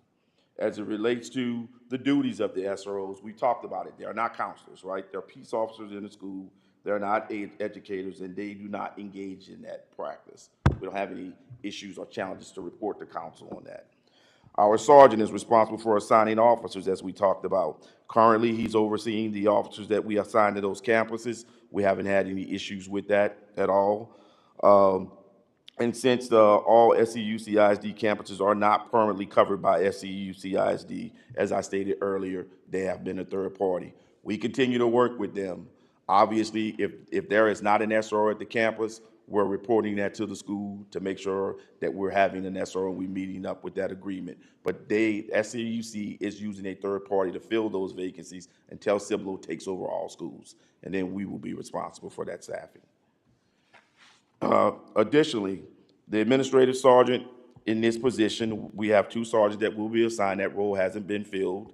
My goal is to promote a sergeant this year as we bring officers in that will hopefully be on campus and filling that role in the next school year. We do have our still field SRO sergeant, as I talked about, who's overseeing that program, and he attends all of the meetings and serves as our primary contact with the school district. No issues there to report. As we talk about visibility on the campuses, SROs are still serving as a visible deterrent. The 1 hour that they serve after school gives us a lot of opportunities to have visibility on those campuses schools are letting out and providing an extra layer of security at the schools when campuses are cleared. Continuing with the SRO assignment, the SROs are responsible for enforcing laws and ensuring our school campuses are safe. We haven't had any issues with that. Our SROs continue to provide traffic direction at Steele, and also the SROs, if needed, will provide traffic direction at other schools as a public safety issue. We need to put them there. The SROs continue to support our SEUC ISD as it relates to any safety drills, after action reports. We're working with school as it relates to any issues that they may have inside those school campuses. And there's no issues to report. The SRO program, so as we talk a little bit about our subcommittee, one of the things that we have talked with the school about is continuing to improve communication. I'll highlight one incident that we had during the school year. We had a child that was at one of our elementary schools who had some very disturbing drawings and some actions that were occurring at an elementary school that followed to an intermediate school. That information had not been passed on to the SROs. When this student made it to the intermediate school, we found out some of the challenges that was occurring at the elementary school that had not been reported to the SROs. We looked at this, myself, Mr. Reed, Mr. Huggins, in our monthly meetings with them, discussed this incident and the need to ensure that communication is shared with the SROs. We took this as an opportunity to also improve this with the safety committee that the lieutenant and the sergeant attends. It was an opportunity for us to address this. This was obviously, this kid was in need of supervision. There was some things that needed to be addressed. I'm confident we addressed that. That matter was taken seriously. and the kid got the appropriate care they needed, and we addressed any public safety issues that was associated with it. But for the council to understand, that is one of the things that we talked about in this ILA. So as we see these things, we are bringing it up in our meetings. We're talking about this on how we continue to improve our partnerships. But there have been no concerns there since that incident. Also, part of our SRO ILA, we talked about the canine searches. I know that's very important. To date, we have conducted 3 canine searches unannounced in our schools. Majority of these have been at Steele High School. During these searches, we did one for weapons. We utilized the ATF that assisted us in that. The other ones we used third-party canine dogs that deal with contraband and drugs. There was no discoveries, no weapons found at any of the canine searches. School has been great in that partnership and working with us to continue these unannounced searches. So as I wrap up here, I come back to council and the questions that I presented to you. So thus far, this program is working as intended. Obviously, the things that we are working towards, the comp time balances, we believe we're in the right place to get our SROs throughout the summer. The partnership has been good with the school district thus far. We continue to meet with them using our subcommittees as well as our monthly meetings with administration to ensure that our program is meeting the needs of the community as well as the school district and its council. So are there any questions that I can ask or that I can answer for you regarding the information that's been provided? Go ahead, Councilman Mahoney. Chief, with regard to canine searches at the schools, do they particularly pay attention to cars in the parking lot, or is it just inside the building? You know, the canine searches that we've been doing in the school, most of the time we're focused in there. We have not really swept the parking lots. I think if we swept the parking lots, we'd probably, if we had any type of incident where we thought it was weapons, but our main focus on that is inside the school. Thank you. As far as the agreement goes, do we need to renew it with them, or is it okay? Yeah. There is nothing for the council to renew. The agreement will renew. Obviously, we have our ISD subcommittee. So the question we had was whether or not there's anything that subcommittee would want to meet and discuss further. Our report to you right now is the SRO agreement is working as intended. Okay. Thank you, Chief. Anybody else have any questions? Were these canine searches done in this school year? Were these canine searches done for this school year? All of those searches have been done since the start of this school year. Is this like just a routine search, or did something cause them to occur? No, there's nothing routine about it. It's really unannounced, and our intention is to make sure that we're looking for any contraband weapons that may be in the school. So when we bring a weapons detection dog out, that's what we're doing. We're sweeping the school to make sure there's no weapons or anything, as well as the canine. So it's not really a routine search that we do in the school. It's more of a planned search. Okay, so when you say SCU CISD campuses, is this mostly high schools? It's mostly high school at this time. We have not done any at any of our middle schools, elementary schools, or intermediate schools. As Mr. Mahoney addressed it, I think it'd behoove us to have them sweep when they're sweeping the school, then they need to go out and sweep the parking lot. That's really not something council should be directing, to be honest. This is a law enforcement. I would say this for council. Our main objective, that school grounds, is to get drugs out of the schools. I'm sorry. Well, it's to keep the school safe, right? All of that. But I would ask you guys to lean on the police department when it comes to the tactics and searches of what we're doing in the schools. Obviously, I will take that into consideration. For me, I'm going to rely on that K-9 officer who has the experience in that, and whether or not we would even be exploring that. But look, in my 34 years of law enforcement experience, we've rarely swept outside departments. Outside parking lots, even in your venues and mostly games. For me, Mr. Mahoney, we've never swept parking lots. We focus on the venue and the protection of that venue.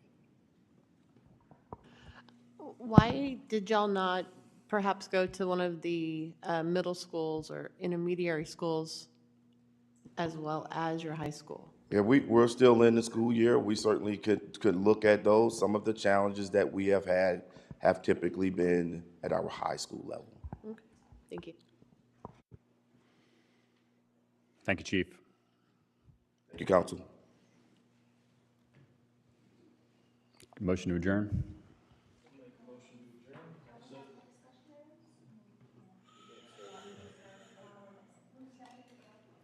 Councilman Randy Roberts. All in favor? Any opposed? Okay, so 5-2. We are adjourned. Thank you.